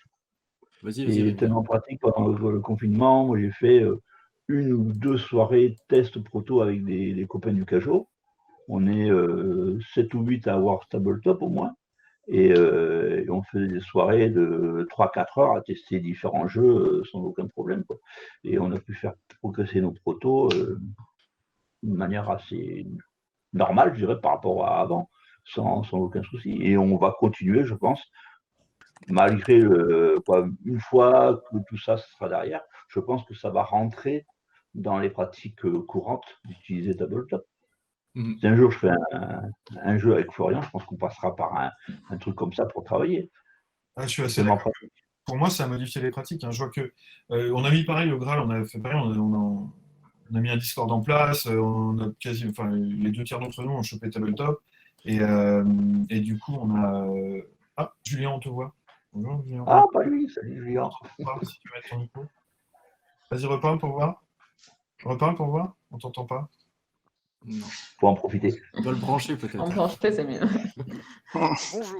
Bonjour Julien. Ça marche là? Salut. Oui. Salut Julien. Allez. Non mais je te laisse parler, je me tais. Oh non, arrête, non. Bien quand tu parles. Vas-y, viens. Non, d'accord. Non, mais effectivement, on a mis ça en place. Et même depuis qu'on a repris les sessions physiques au bar toutes les semaines de tests et tout machin, il nous arrive ponctuellement, à des petits moments dans la journée, pour ceux qui bossent chez eux ou d'autres, de faire des petites sessions tests sur des jeux. Ouais. On a un de nos graleux qui est retourné dans sa région originelle de Bourg-en-Bresse, etc. Et qui de temps en temps on fait des petites sessions avec lui sur ces jeux, etc. Donc ça a modifié nos pratiques, ouais, c'est clair, ça c'est sûr. Ouais. Je voudrais juste intervenir sur un truc, parce qu'on parlait de Tabletop Simulator et du fait qu'il y a des droits d'auteur, etc., enfin des problèmes avec les maisons d'édition, etc. Pendant le confinement, il y a Asmodée qui a fait une grosse razzia sur Tabletop Simulator, au cas où, si vous n'avez pas vu, il y a plein de jeux qui ont été strikés. Alors, je vais peut-être paraître pour un défenseur de Tabletopia, hein, mais ce n'est pas le cas. Mais juste que moi, quand je me suis renseigné, Tabletopia fait des partenariats avec les maisons d'édition. C'est pas des choses qui sont pas... Enfin, c'est pas des choses faites par des fans et qui publient le truc. Et d'ailleurs, c'est pour ça aussi que parfois, moi, je découvre sur Tabletopia qu'il y a des fonctionnalités que j'arrive pas à mettre dans mon workshop à moi et que je dois envoyer un mail en demandant j'aimerais bien publier mon jeu. Et à partir de là, je suppose qu'il y a des fonctionnalités qui me seront ouvertes que je n'ai jamais faites parce que je l'utilise que pour les protos essentiellement. Mais donc voilà, encore peut-être un autre avantage, c'est que c'est des partenariats qui sont faits. Donc c'est pour ça que j'utilise Tabletopia et Board Game Arena, mais c'est pour jouer ça. Non, mais tu as raison de le dire, hein, je vois. C'est vrai que d'un point de vue de retard, avec Tabletopia, il n'y a pas ces soucis-là. En fait. Parce que... Mais alors du coup, c'est vrai que c'est moins ouvert aussi. C'est-à-dire que les deux côtés. Après, il y a les défenseurs de la culture pour tous et du no IP, pas de propriété intellectuelle, etc. Oui. Et j'ai une question du coup par rapport à Tabletopia, du coup ils reversent des droits d'auteur comme le fait Board Game Arena aussi? Je n'en sais, c'est ce que je dis toujours, c'est que j'ai jamais franchi cette étape de leur envoyer le mail. Moi je l'utilise que pour les protos, je sais pas ce qui se passe ensuite. Parce que là, une des grosses évolutions quand même là, ces derniers temps, c'est justement le modèle de Board Game Arena qui a évolué avec un reversement de droits d'auteur via certains éditeurs par rapport aux bandes passantes et par rapport à ce qui est joué en ligne. Et ça serait intéressant de voir aussi si Tabletopia... Attends, tu peux le refaire maintenant, excuse-moi. Il y a des auteurs qui gagnent des sous selon la bande passante, selon les jeux qui sont pratiqués. Oui. Ça, depuis un petit moment, en fait, sur BGA, il y a une évolution du modèle, notamment avec le côté, depuis que, tu me diras, peut-être avec le confinement que les chiffres vont aussi pas mal décoller.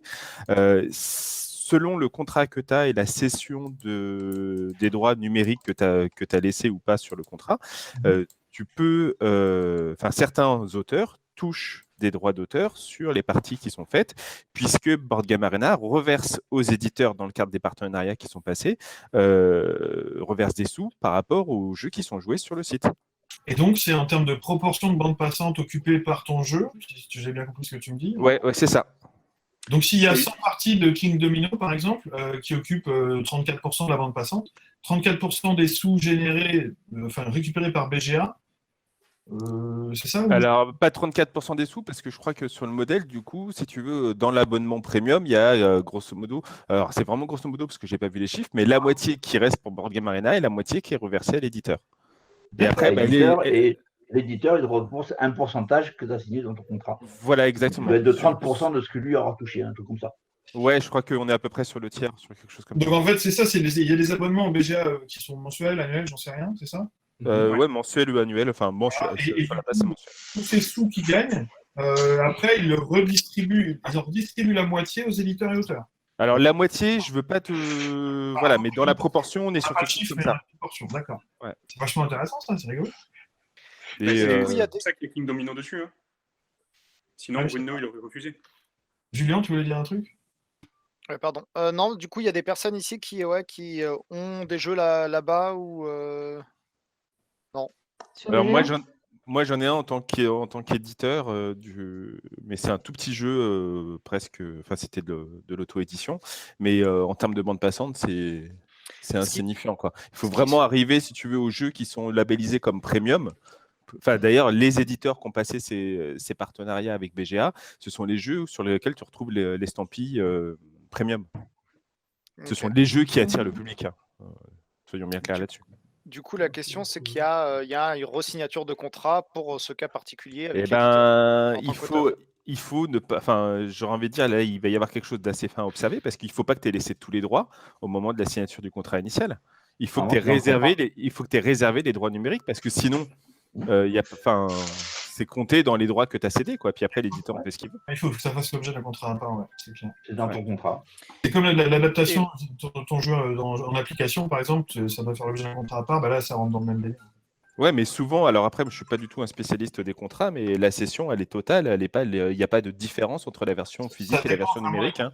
Ça dépend vraiment. Là, c'est vraiment spécifique. Il y a des dans tous les contrats. Il y a certains qui spécifient qu'en cas d'adaptation numérique, ça fera l'objet d'un contrat à part. Il y en a où c'est inclus toute forme d'adaptation, vas-y, on y va, et tu toucheras que 7% et 8%. Ouais, ça dépend vraiment des contrats, il y a tout. Et du coup, vous avez entendu pour d'autres que BGA qui font ça ou pas? Enfin, genre. Non. Je sais plus. Non. C'est pour ça que je posais la question sur Tabletopia, c'est que justement, s'il y a un rapprochement entre auteur et puis entre la plateforme, c'est qu'il y a un moment où il va falloir quand même un peu discuter d'autre chose que la gratuité des accès, quoi. Après, si leur jeu même pour les auteurs. Pour les auteurs. Mais ça passe par une prise de conscience des éditeurs. Hein. C'est comme ça que ça s'est fait sur BGA. Ouais, mais là, encore une fois, ça dépend du contrat qu'a l'auteur avec l'éditeur. Si ton jeu, tout à fait. l'auteur, il est mis sur Tabletopia, ça dépend de ton contrat avec parce que c'est l'éditeur qui est l'intermédiaire entre les deux, à qui t'a fait la cession de droit. Donc, encore une fois, ça passe par lui, quoi. On ne peut pas discuter directement avec je vais aller regarder ça, en fait. Après, je pense que, à mon avis, ça représente des portions hyper congrues de revenus. Enfin, ça peut être qu'un complément, mais... Tu sais, c'est comme les vidéos YouTube, quand t'as personne, à moins d'être une grosse légume et d'avoir vraiment du volume. Là, j'ai pas de chiffres à te communiquer, mais je crois qu'avec l'explosion de BGA pendant le confinement, c'est plus insignifiant que ça, quoi. Ouais, on va voir. Ce serait intéressant d'avoir des chiffres, pour le coup, tu vois. Ouais. Un petit retour d'expérience de petits, moyens, gros, tu vois, encore une fois, ce serait rigolo. Demande à Régis avec ses zones. Ça va marcher. Ouais, mais voilà, c'est bien aussi d'avoir des moyens, des petits jeux, tu vois, histoire de voir à peu près une fourchette. Ouais, mais le modèle économique là dont je t'ai parlé, pour moi, il est que sur les jeux. Enfin, c'est pas pour moi, il est que sur les jeux premium. Hein. Oui, donc c'est une toute petite partie des jeux. Régis, il touche rien, je crois. Ouais. C'est cadeau à BGA. Et c'était un beau cadeau. Oui, c'est possible, avec Régis, ça va pas étonnant. Parce qu'en fait, il y a un changement d'époque aussi, puis c'est un changement de vision. Justement, Bruno Catala, par exemple, n'a pas la même vision là-dessus. C'est qu'il y a eu un moment où c'était mis comme des outils promotionnels. C'est-à-dire que le fait que ton jeu soit sur BGA, et moi, ça avait été le cas avec United Square, ça permettait du coup de donner plus de visibilité, donc quelque part de booster les ventes. Mais là, on est sur autre chose maintenant, en termes de rapport. Est-ce que, ouais, c'est dommage, on n'a pas de chiffre non plus sur cette explosion-là. Tu dis on est sur autre chose, mais. Alors attends, dans Plateau, on l'avait publié, sur le nombre de joueurs. Alors le nombre de premium, du coup, Grégory ne veut pas communiquer officiellement dessus. Hein. Mais on était. Attends, j'ai peur de dire une bêtise, il faudrait que j'aille rechercher plus dans 50%, plus 100%, plus 200%. Ah non. En début de confinement, ils ont explosé leur serveur. Attends, mais oui, ils étaient à 3-4 000 par jour, ils sont passés à 12 000 ou 15 000. Tu me laisses 2 petites secondes, je vais aller rechercher le chiffre. Dans les 20 000 ou je sais pas combien là. Ouais, c'est monté, ça n'a pas arrêté de monter. Ouais. Ok, d'accord. C'est x5 à peu près. Ah non, c'est bien plus que ça. C'est plus que ça, c'est peut-être du x10. Ah ouais. Je crois que c'est du x10, c'est facile. Ah, c'est énorme. Et même après le déconfinement, la tendance, elle s'est confirmée ou pas? Non. Ça a rechuté un peu, mais c'est bien plus haut. Alors en fait, voilà, il disait qu'avant le confinement, il était entre 3 et 4 000 joueurs avant la crise. Et que, donc là, au 17 avril, donc on était au milieu de la crise et donc ça a continué à monter, il était à 35 et 40 000 simultanément à l'heure de pointe. Wow. Ouais. Voilà. Et là, c'est 5 000 en ce moment-là. 5 000, c'est retombé, quoi. D'accord. Ouais, mais là, t'es un dimanche matin. On est dimanche midi. Non, mais c'est. Oui. Non, là, parce que le 3 et 4 000 qui me donnait comme chiffre, c'était l'heure de pointe du vendredi soir. Il faudrait voir l'heure de pointe du vendredi soir, à combien ils sont, pour voir si ça a retombé ou pas. C'est comme les producteurs de légumes bio et locaux ça a fait commande x10 pendant le confinement. Et puis après, tout le monde est retourné sur le marché. Et donc après, tu regardes justement les jeux premium comme Sushigo, comme Seven Wonders, comme King Domino, etc. En fait, comme Carcassonne, Love Letter ou les Loups-Garous par exemple. Tout ça, en fait, normalement, ce sont des conventions et des partenariats qui sont établis entre l'éditeur et Board Game Arena avec. Comment on peut jouer à Loup-Garou sur BGA? Ah, c'est spécifique comme expérience. Mais il y a des autres pratiques qui se mettent en place aussi. Du coup, nous, par exemple, hier soir, pour le festival en ligne, on a fait un tournoi de Seven Wonders en passant par BGA et par Discord. Et du coup, il y a plein de tournois, un monde de jeu en fait régulièrement, et j'en rate sans doute d'autres, mais du coup, qui s'organisent pour pallier au fait qu'on ne puisse plus faire de tournois en festival. C'est clair. Et d'autant plus que là, l'augmentation, alors j'ai eu plus de mal à avoir des chiffres avec les autres sites comme la boîte à jeux, comme Brecht Plubelt et autres, mais l'augmentation, elle n'est pas aussi significative sur les autres. D'accord. C'est toi qui as fait le papier pour Plateau sur tout ça, Vincent? Non, on a été plusieurs. Et on avait publié gratuitement, du coup, un papier pendant le confinement sur une analyse comme ça, interprofessionnelle. Oui, tout à fait, monsieur. J'étais, je crois, le seul intervenant censuré. C'est avec des petites astérix, c'est quand j'utilise des mots vulgaires. Ok, ouais, non, mais bon, mais d'accord. Ouais. Enfin bon, je disais ça à la base pour dire justement, par rapport à Tabletopia, si on est en ce moment en train de discuter avec eux et s'il y a un rapprochement, ça peut être intéressant aussi après d'aller voir. Mais j'ai aucune idée du volume de joueurs sur ce support-là. Et on en parlait plutôt en tant que support de ça a l'air joli comme tout, Tabletopia. Du peu que j'ai vu, ça a l'air joli comme tout. Hein. C'est 3D, glossy, tout super propre et tout. Après, Tabletop Simulator est joli aussi, je trouve. Donc, c'est vraiment kiff-kiff pour les coups. Mais sur Tabletopia, c'est difficile de trouver, en tant que joueur, si moi là je suis dessus, je veux jouer maintenant avec quelqu'un, il y a 2 parties de 2 jeux que je connais même pas. Et c'est tout. En fait, c'est souvent des gens qui se retrouvent et c'est des organisations avant et on va jouer sur Tabletopia. Mais c'est pas comme Board Game Arena où je clique et j'ai envie de jouer à un jeu parce qu'aussi je pense que sur Tabletopia, il y a peu de jeux mainstream. Moi, je les cherche un petit peu, etc. C'est beaucoup de jeux Kickstarter, c'est beaucoup de jeux. Après, il y a des excellents jeux. Il y a du Wingspan ou du Sight, voilà. Mais c'est pas des jeux aussi réputés, aussi connus peut-être qu'un Seven Wonders, un King Domino, ce genre de choses. Ouais, c'est pas le même cœur de cible. Il faut revenir encore une fois sur Board Game Arena quand justement il a analysé un petit peu ses nouveaux publics. Il avait des grands-parents en fait qui venaient créer leur compte et jouer avec leurs enfants et leurs petits-enfants. Donc on n'est pas du tout sur le même. Mais ce qui explique l'explosion en termes de nombre. Ah bah c'est clair. Ouais. Mais ce qui fait aussi qu'après, du coup, ça redescend, parce que les grands-parents et les petits-enfants, ils se voient peut-être un peu plus après. Ouais, mais tu vois, ça redescend pas tant que ça, parce que si là, aujourd'hui, un dimanche matin, veille de rentrée, on a plus de monde qu'un vendredi soir avant le confinement, c'est pas rien non plus, quoi. Ouais, c'est pas faux.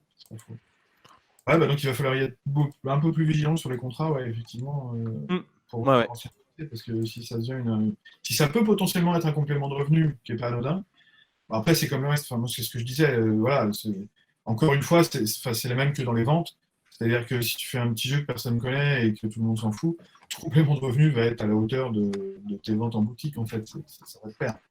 On prête corrige encore une fois, si tu veux, quelque part. C'est surtout que le modèle économique, là, il est destiné, si tu veux, c'est un modèle gagnant-gagnant entre la plateforme et puis l'éditeur.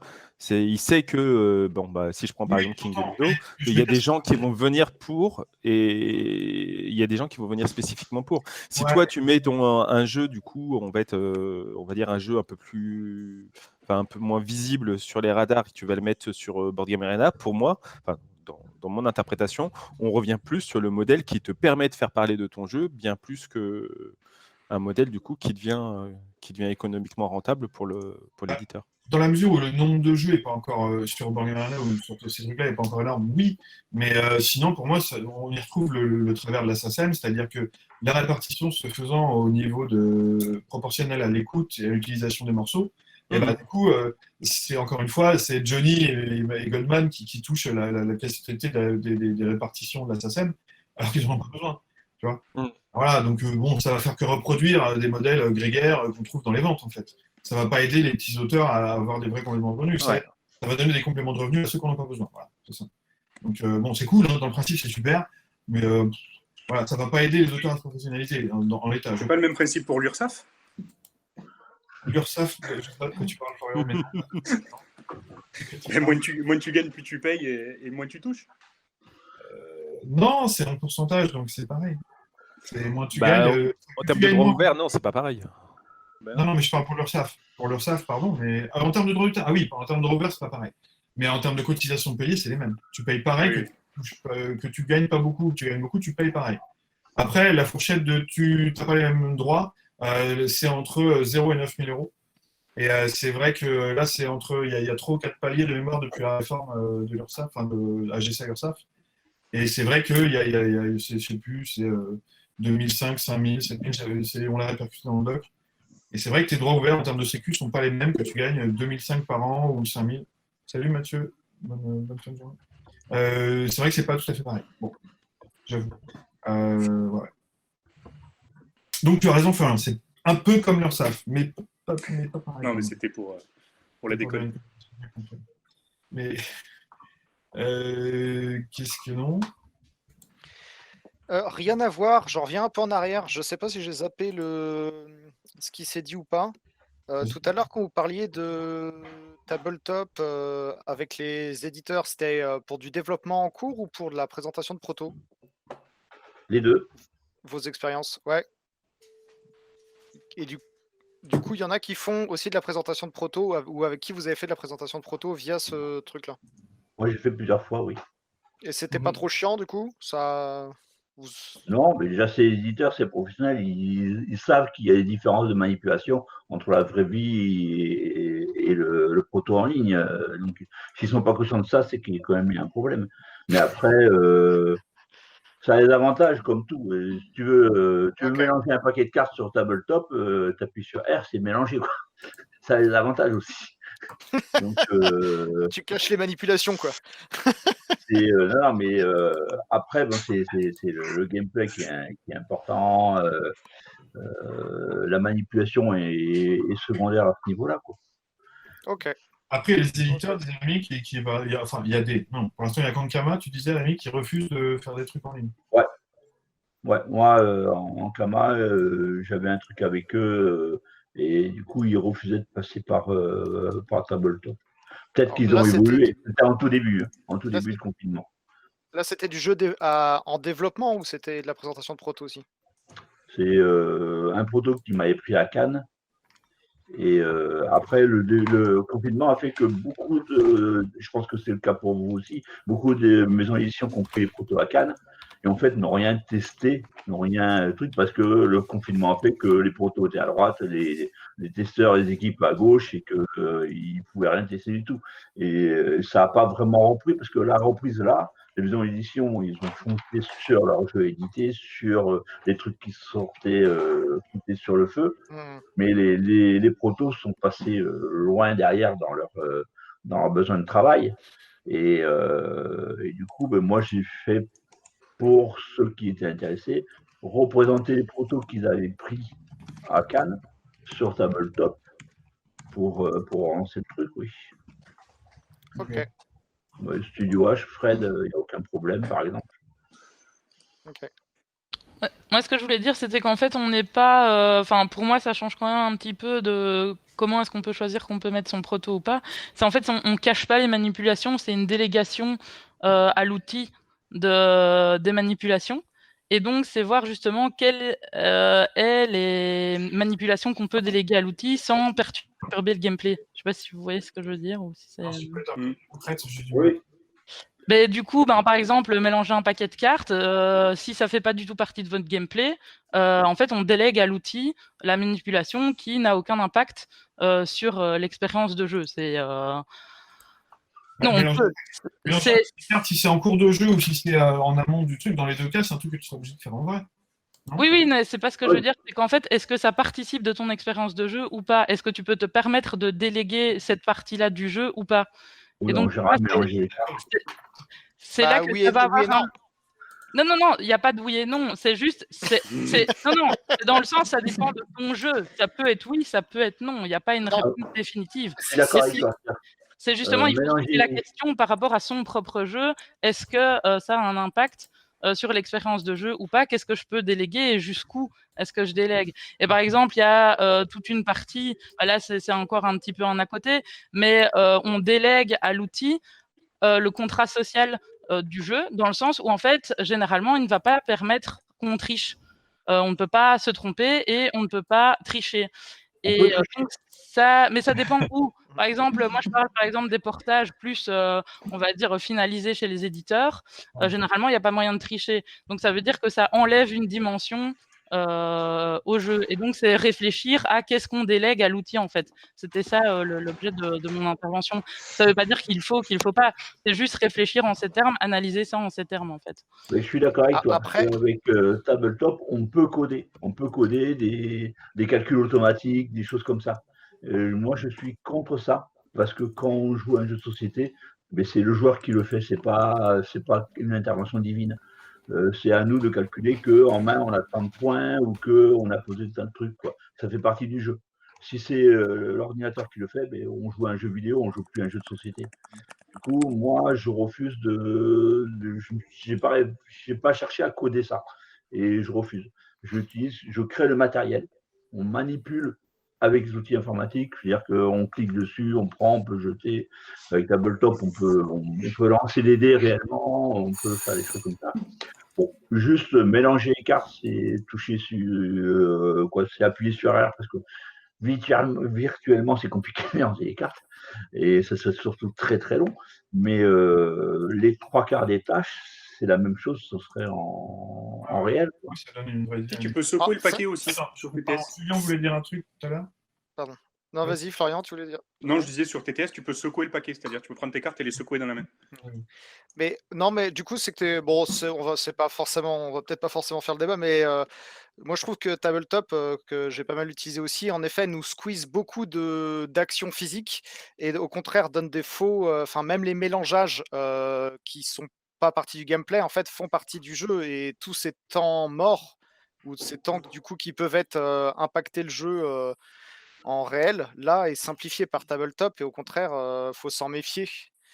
Enfin, oui, ça fait pour moi, ça fait partie du jeu, mais et du coup, on peut pas, dire que ça, oui, ça impacte pas le gameplay, mais en fait, ça fait partie du jeu, du coup. Oui, mais c'était ça mon propos, c'était dire si tu veux absolument que ça fasse partie de ton jeu, alors du coup, il faut y faire attention, parce que justement, ça va changer l'expérience de jeu. Mais donc ça, c'est toi qui dois définir ce que tu estimes rentrer dans cette expérience ou pas. C'est pas... il faut en fait. À l'inverse, j'ai un jeu où on doit aligner des cartes. Eh ben, sur TTS, c'est très chiant de gérer l'outil 3D pour qu'elle soit bien alignée. Et du coup, ça pourrit un peu l'expérience de jeu pour les gens qui ne connaissent pas bien l'outil TTS. Et à l'inverse... Tu peux alimenter. Hein. Oui, mais à l'inverse, par exemple, quand tu as besoin de mettre des tout petits trucs sur des cartes qui sont mises en gris et tout ça, sur TTS, tu peux mettre des snaps, des slots qui sont magnétiques, et donc ton cube, il y va direct. Alors que en jeu, si tu avais des cartes qui étaient côte-côte et tu devais mettre des cubes de millimètres sur des endroits des cartes et tout machin, tu souffles dessus, tout se barre, tu as perdu le jeu. Donc c'est rédhibitoire en physique, alors que sur TTS, ça passe crème, quoi. Donc ça peut être aussi une fausse, ça peut potentiellement donner une vraie fausse idée de l'ergonomie, quoi. Mmh. Après, bon, tu le sais, plus facilement en réalité que sur TTS aussi, quoi. Juste positionner les cartes proprement, en réalité, c'est pas très compliqué à faire, quoi. À moins d'être manchot, c'est compliqué, mais...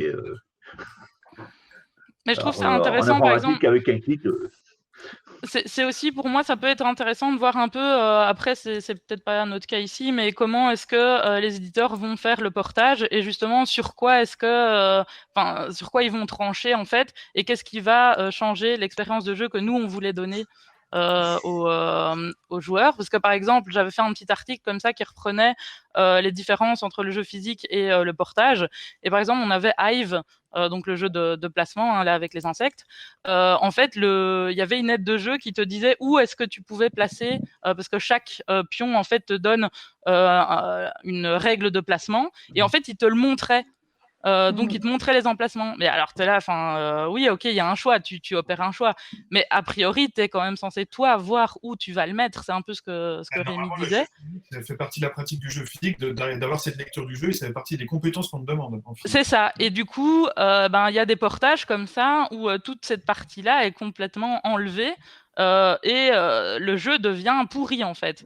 Et donc à ce moment-là, c'est en termes de promotion, tantôt on parlait de promotion, quelle image ça donne de ton jeu au final en fait. Je suis pas d'accord pour dire qu'il devient pourri, c'est juste tu mâches le boulot au joueur. Non, Hive il devient pourri, je te jure, c'est l'horreur, c'est plus un jeu, t'as plus envie de jouer quoi. C'est le problème de la personne qui a fait le portage. Et pour un débutant, c'est peut-être intéressant, tu vois, de voir du coup les possibilités où tu peux mettre ton jeton, alors que toi, sans connaître le jeu, tu n'aurais peut-être pas tout vu, et du coup, ça te permet de t'améliorer. Ah oui, mais alors du coup, en fait, là, c'est qu'est-ce que tu proposes comme feature au début? Est-ce que c'est ton portage, c'est ça? Et tu proposes des actions aidées, on va dire, ou est-ce que c'est la base et tu ne sais pas le désactiver, etc. Mais je pense qu'ils l'ont un petit peu amélioré, mais au début, c'était horrible. Et il y a plein de choses comme ça où je trouve que c'est intéressant de réfléchir un petit peu à comment est-ce que le portage va impacter l'expérience qu'on veut donner aux joueurs et joueuses, quoi. Mais ça, après, c'est vrai que c'est quand un éditeur décide de faire le portage d'un jeu, il y a une réflexion. Enfin, l'auteur est impliqué dans cette réflexion, on l'espère. Là, je sais pas, c'était un peu une question, je sais pas si quelqu'un l'a déjà fait. Quelqu'un a eu ces jeux portés comme en appli ou un truc comme ça Bah, moi, sur Table Truc, là, c'est quoi, on a dit? Ah oui, non, oui. Mais du coup, c'est un mode de Tabletop, c'est pas une appli ou... Parce que sur Tabletop, tu peux pas mettre, par exemple... Non, sur Tabletopia, quoi. Sur Tabletopia, est-ce que tu peux mettre des choix, par exemple, highlighter les endroits où tu peux jouer ou non?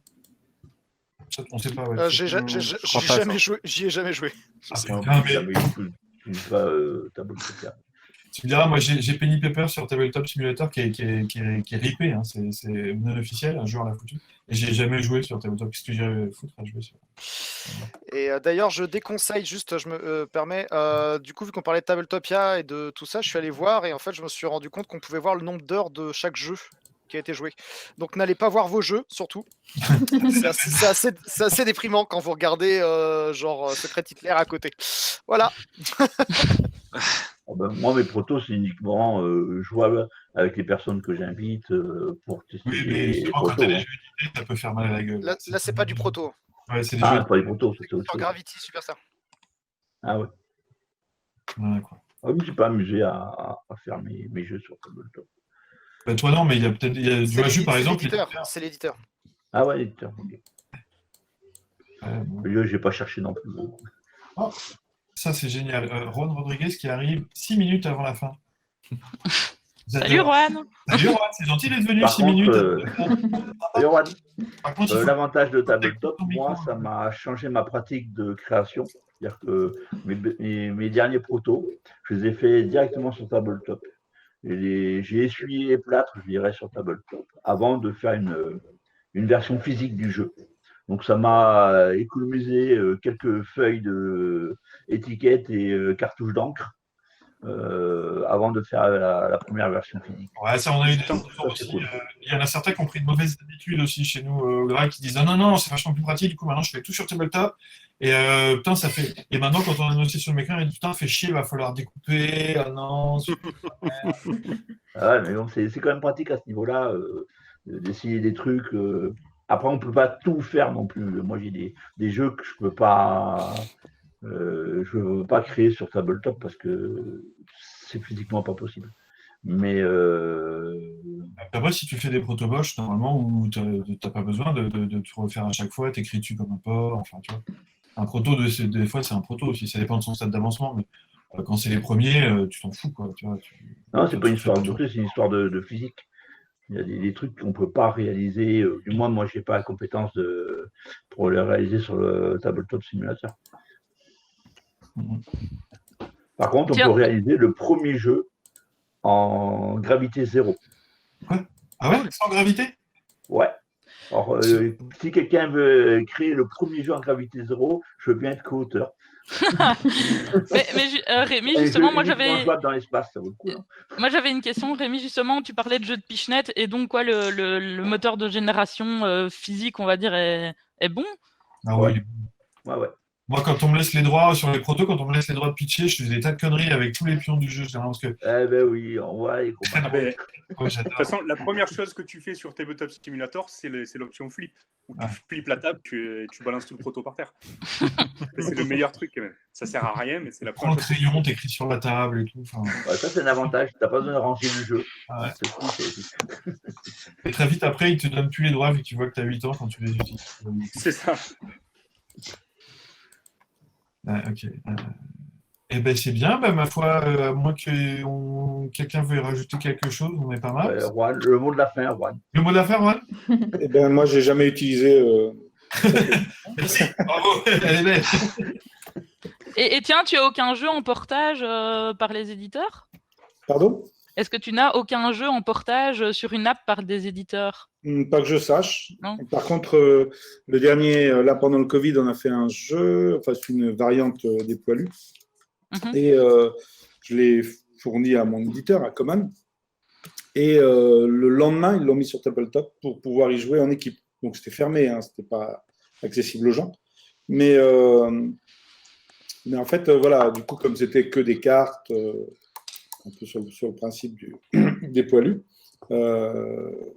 en une journée, le proto était en ligne et les équipes dans les différents pays pouvaient y jouer et comparer, avoir des réactions. Ça, c'est vrai que je pense que c'est un putain d'outil. Mais ça contraint, comme tu disais, Rémi, ça contraint la forme de pensée, c'est-à-dire un peu, en tout cas, dans ce que j'en connais. Ouais, il y a des jeux tu peux pas. Enfin là, par exemple, le jeu que je fais avec Julien sur le fil, avec les petits oiseaux en équilibre sur un fil, tu peux pas. Bah c'est mort là. C'est très spécifique aussi. Ou décrocher la lune ou des choses comme ça. Oui, mais c'est ça, c'est ce que moi aussi j'ai beaucoup de jeux d'adresse. Enfin, je suis plus dans le jeu d'adresse et du coup chaque fois je suis là. Je pense que ça ne va pas. Quand tu intègres la notion un peu de jouet, si tu veux, d'objet et de jouet, là, je pense que ça contraint vachement aux pions, aux cartes, aux décomptes de points et à ces choses-là. C'est très adapté à ça. Souvent, il y a des matos spécifiques dans tous les jeux qu'on composant de jouets. Par exemple, tu regardes le jeu de Roberto avec les araignées, là, Guerre à la toile. Je sais pas, j'en ai vu un autre avec des petits poires où tu fais de l'air. Enfin, tu vois, tout ça, c'est impossible à transposer, c'est certain. Puis c'est pas souhaitable, en fait, puisqu'en fait, la sensation, ce qui est intéressant, c'est la sensation, c'est de manipuler des objets. Là, sur Tabletop, on manipule des concepts qui, là, sont bien présentés. Mais après, j'avais, je pense, c'est sur Steam, il y avait une grosse vague de promos et je me demande si j'ai pas chopé un truc genre Uno VR ou un truc du style. donc pour jouer en réalité virtuelle, mais j'ai pas encore eu l'occasion de tester, mais normalement bientôt, donc je vous dirai quoi. Ah oui, parce que Uno, ça doit être vraiment très intéressant. Mais c'était, oui, mais c'est ça, ou alors c'était Monopoly ou un truc. Enfin voilà, un truc. Vraiment, c'est un gros, allez, c'est un gros éditeur qui va faire ce genre de portage, quoi. Mais je me demandais justement, tiens, qu'est-ce qu'ils avaient voulu mettre en avant en fait dans ce portage. Donc, à terme, je vous raconterai. En VR, moi j'ai fait une partie avec Yann Parovel qui a joué sur mon proto des Jardins d'Impératrice en VR. Et du coup, il manipulait les choses. Moi, je jouais normalement, ouais, sur tabletop. Et lui, il était avec son casque, on voyait ces trucs qui se baladaient autour de la table. Et les mains étaient physicalisées dans le jeu ou pas? Comment c'était? Vous voyez ses mains ou pas? Non, c'est pas prévu. On voyait ses manettes, quoi, je ne sais plus comment ça s'appelle. Sur tabletop, tu les voyais? Ouais, sur tabletop, ouais. Il a fait une vidéo qu'on doit pouvoir retrouver sur parce qu'il a streamé en même temps sur son YouTube, sur son Facebook. Mais lui il était en VR, moi j'étais en normal. Ouais, je sais pas, il y a déjà 4-5 ans, moi, je voyais 2-3 personnes qui me disaient ouais, je vais avoir la VR, c'est trop chaud. Là, je me suis acheté un Oculus et j'ai pas encore testé tabletop, mais je sens que ça va pas tarder. Ok, mais moi je sais pas, enfin pour moi je vois toujours pas la VR démocratisée, puis je vois pas vraiment ce que ça nous apporte nous. Toi qui dessines, j'ai acquis hier un programme de dessin qui s'appelle Gravity Sketch, comme ça. Tu dessines en 3D réellement devant toi. C'est hyper intuitif. Tu peux faire des trucs de folie. Et franchement. En jeu de société, enfin tu vois, c'est pas. Bon. En jeu de société, je sais pas. L'intérêt. Nouveau Pictionary en 3D. Hein. Non, tu dois pouvoir imaginer autre chose. Mais j'ai l'impression qu'il y a des espaces en VR où c'est pas l'oasis du film Ready Player One, mais c'est une première approche. Et je sais pas. Ben, j'explore, ça fait 15 jours que j'ai le casque, du coup, je suis pas 8 heures par jour dessus. Moi, je pense que de toute façon, je sais pas, enfin, on verra, mais il y avait un ou deux jeux qui avaient joué là-dessus, des machins où tu sais, tu fabriquais un petit casque en carton, là, où tu foutais un cardboard. Comment tu dis? Ouais, c'est en cardboard. Ouais, voilà, et tu fous ton smartphone dedans, et du coup, ça fait casque de VR un peu cheap, mais ça le fait. Et il y avait un ou deux jeux comme ça qui avaient joué là-dessus. Mais voilà, c'était tout, quoi. Tu arrêtais dans une pyramide et tu disais aux autres ce que tu voyais, ils étaient censés refaire. C'est un jeu coréen, comment vous faire, que je n'ai pas encore essayé, où dedans, on fait son casque VR. Oui, c'est ça. Oui. Il y en a pas mal qu'on utilise. Il y a une appli, bon, j'ai pas encore regardé ça de plus près. Parce que Google l'a fait le premier, d'ailleurs. Ils ont mis les plans en ligne en disant, voilà, vous pouvez vous faire un casque VR, Google met le machin. Mais il y avait il y a 2 ans, je pense, à SN, t'es sorti un truc genre le masque d'Anubis ou un truc du style. Oui, c'est ça. Non, je crois. Bah voilà, c'est ça. Non, t'es dans une pyramide. Chronicle of Crime aussi. Ouais, je pense qu'il y a moyen. Chronicle of Crimes, il y a moyen. Vous avez passé en goodies aussi le. Ouais. Ouais, il me semble, ouais. Tu peux utiliser simplement le smartphone sans casque. Oui.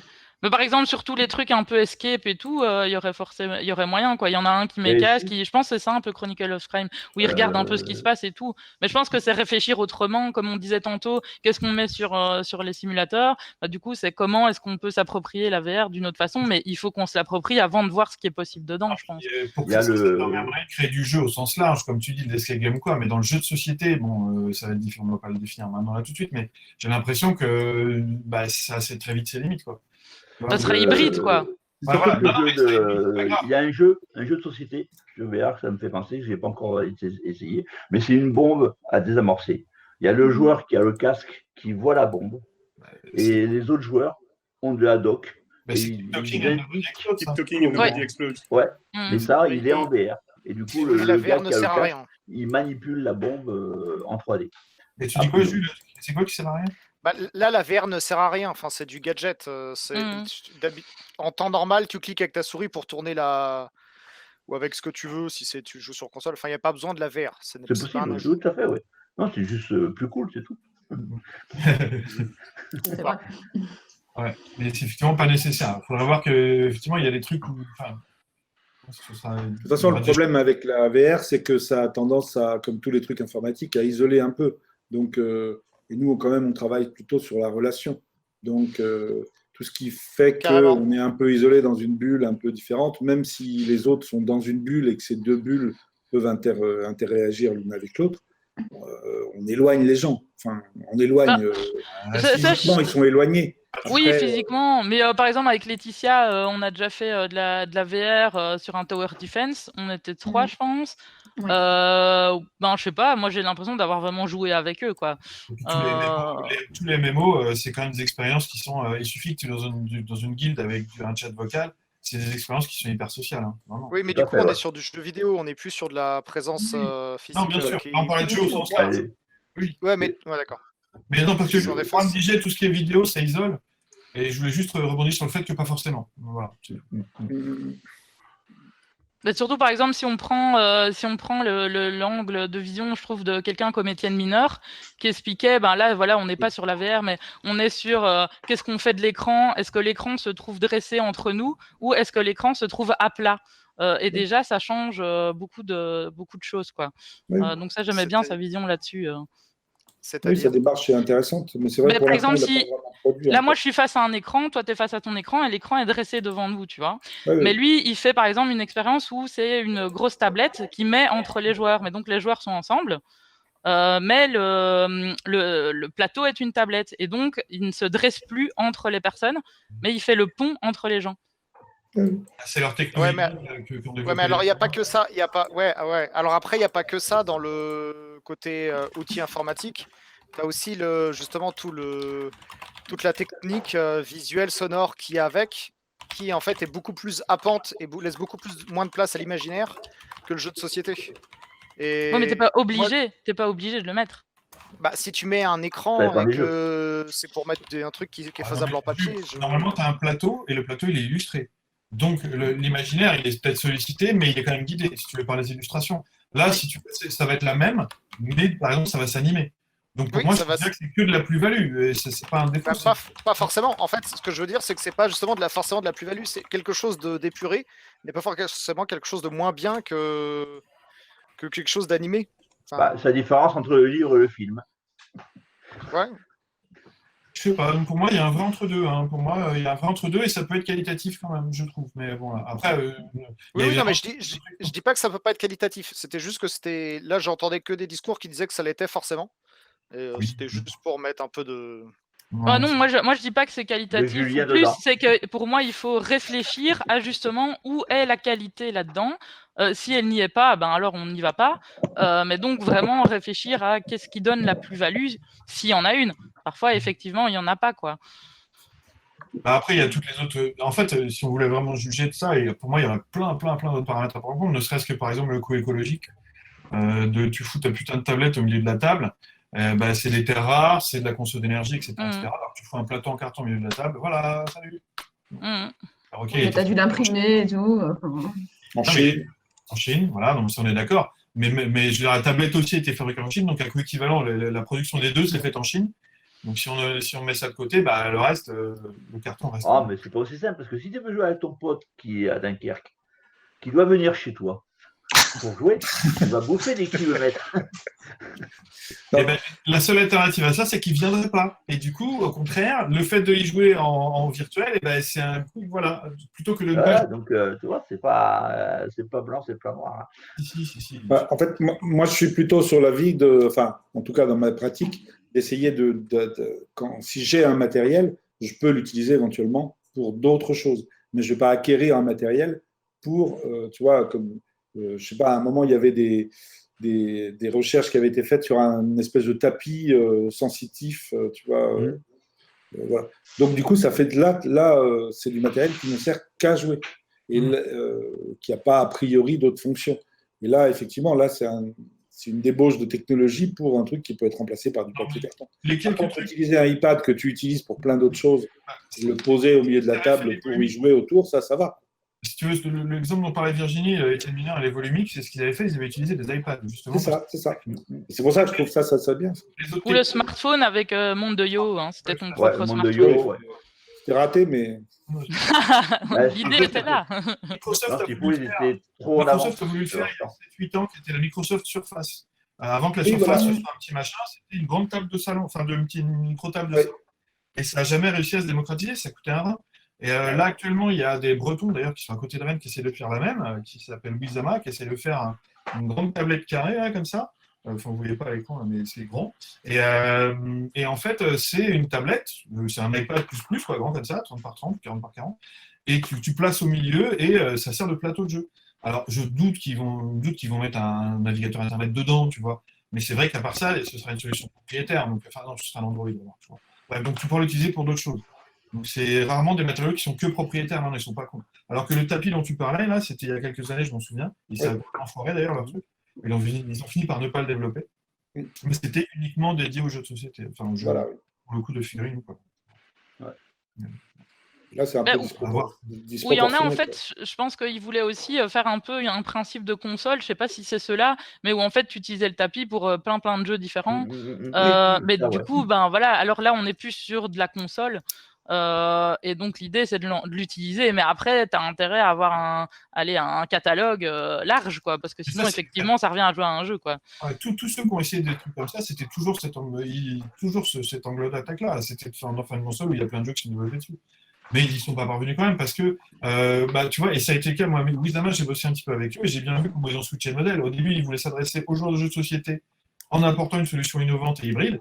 Ils ont bien vu que, à la fois dans leur retour en festival, les quelques retours, les enquêtes qu'ils ont fait en ligne, etc., machin, on dit les joueurs de jeux de société ne paieront jamais 200, 300 ou 400 balles pour ce type de truc. Jamais. Voilà. Tous disaient, ok, c'est cool, mais c'est limité, puis on s'en fout, puis voilà. Alors qu'ils ont été voir les joueurs de jeux vidéo avec, qui eux sont tout à fait prêts à mettre 2, 3 ou 400 balles dans une console. Et du coup, au contraire, pour les joueurs de jeux vidéo, c'est innovant aussi, parce que c'est du multi en live, comme ça, sur une table, machin. Et donc pour eux, ils sont prêts à mettre ce prix-là, et du coup, ils ont complètement switché de cible, où maintenant, ils vont voir les joueurs de jeux vidéo et plus les joueurs de jeux de société. Ouais, salut Florian. De toute façon, on va peut-être arrêter, parce que sinon, on va pas passer. Merci à tous d'être venus, en tout cas. C'était intéressant. À moins que quelqu'un veuille rajouter un truc hyper important, mais... moi, je vais juste rajouter que si, du coup, ceux qui n'ont pas encore testé Tabletop Simulator ou Tabletopia veulent l'essayer cet après-midi, il y a des jeux faits par des auteurs belges, je pense, tous, qui sont disponibles. Vous avez les liens du Discord pour rencontrer, du coup, ces auteurs qui sont un peu partout sur notre page, les événements Facebook. Et il y a donc aussi Meepleland qui est sur Stories et que vous pouvez, du coup, tester aussi bien l'application que le jeu. Tu disais que c'était où les liens? Parce que j'ai pas... Alors, donc, sur la page du Brussels Game Festival et dans les événements du coup du BGF On Tour, vous trouverez tous les liens pour les Discord. Ça marche. Et dans les commentaires aussi de la vidéo live, où on a été retransmis du coup en direct. Eh ben, en tout cas, merci beaucoup le BGF. C'était vraiment chouette de nous proposer cette seule réunion de cette deuxième moitié d'année. Donc, on est vraiment content de votre accueil. Ouais. Ça fait un plaisir. Très bonne initiative. Cool. Bon, et puis merci tout le monde d'être venu, c'était sympa. Merci à vous. À plus. Bonne journée. Bonne fin de journée. Salut. Salut.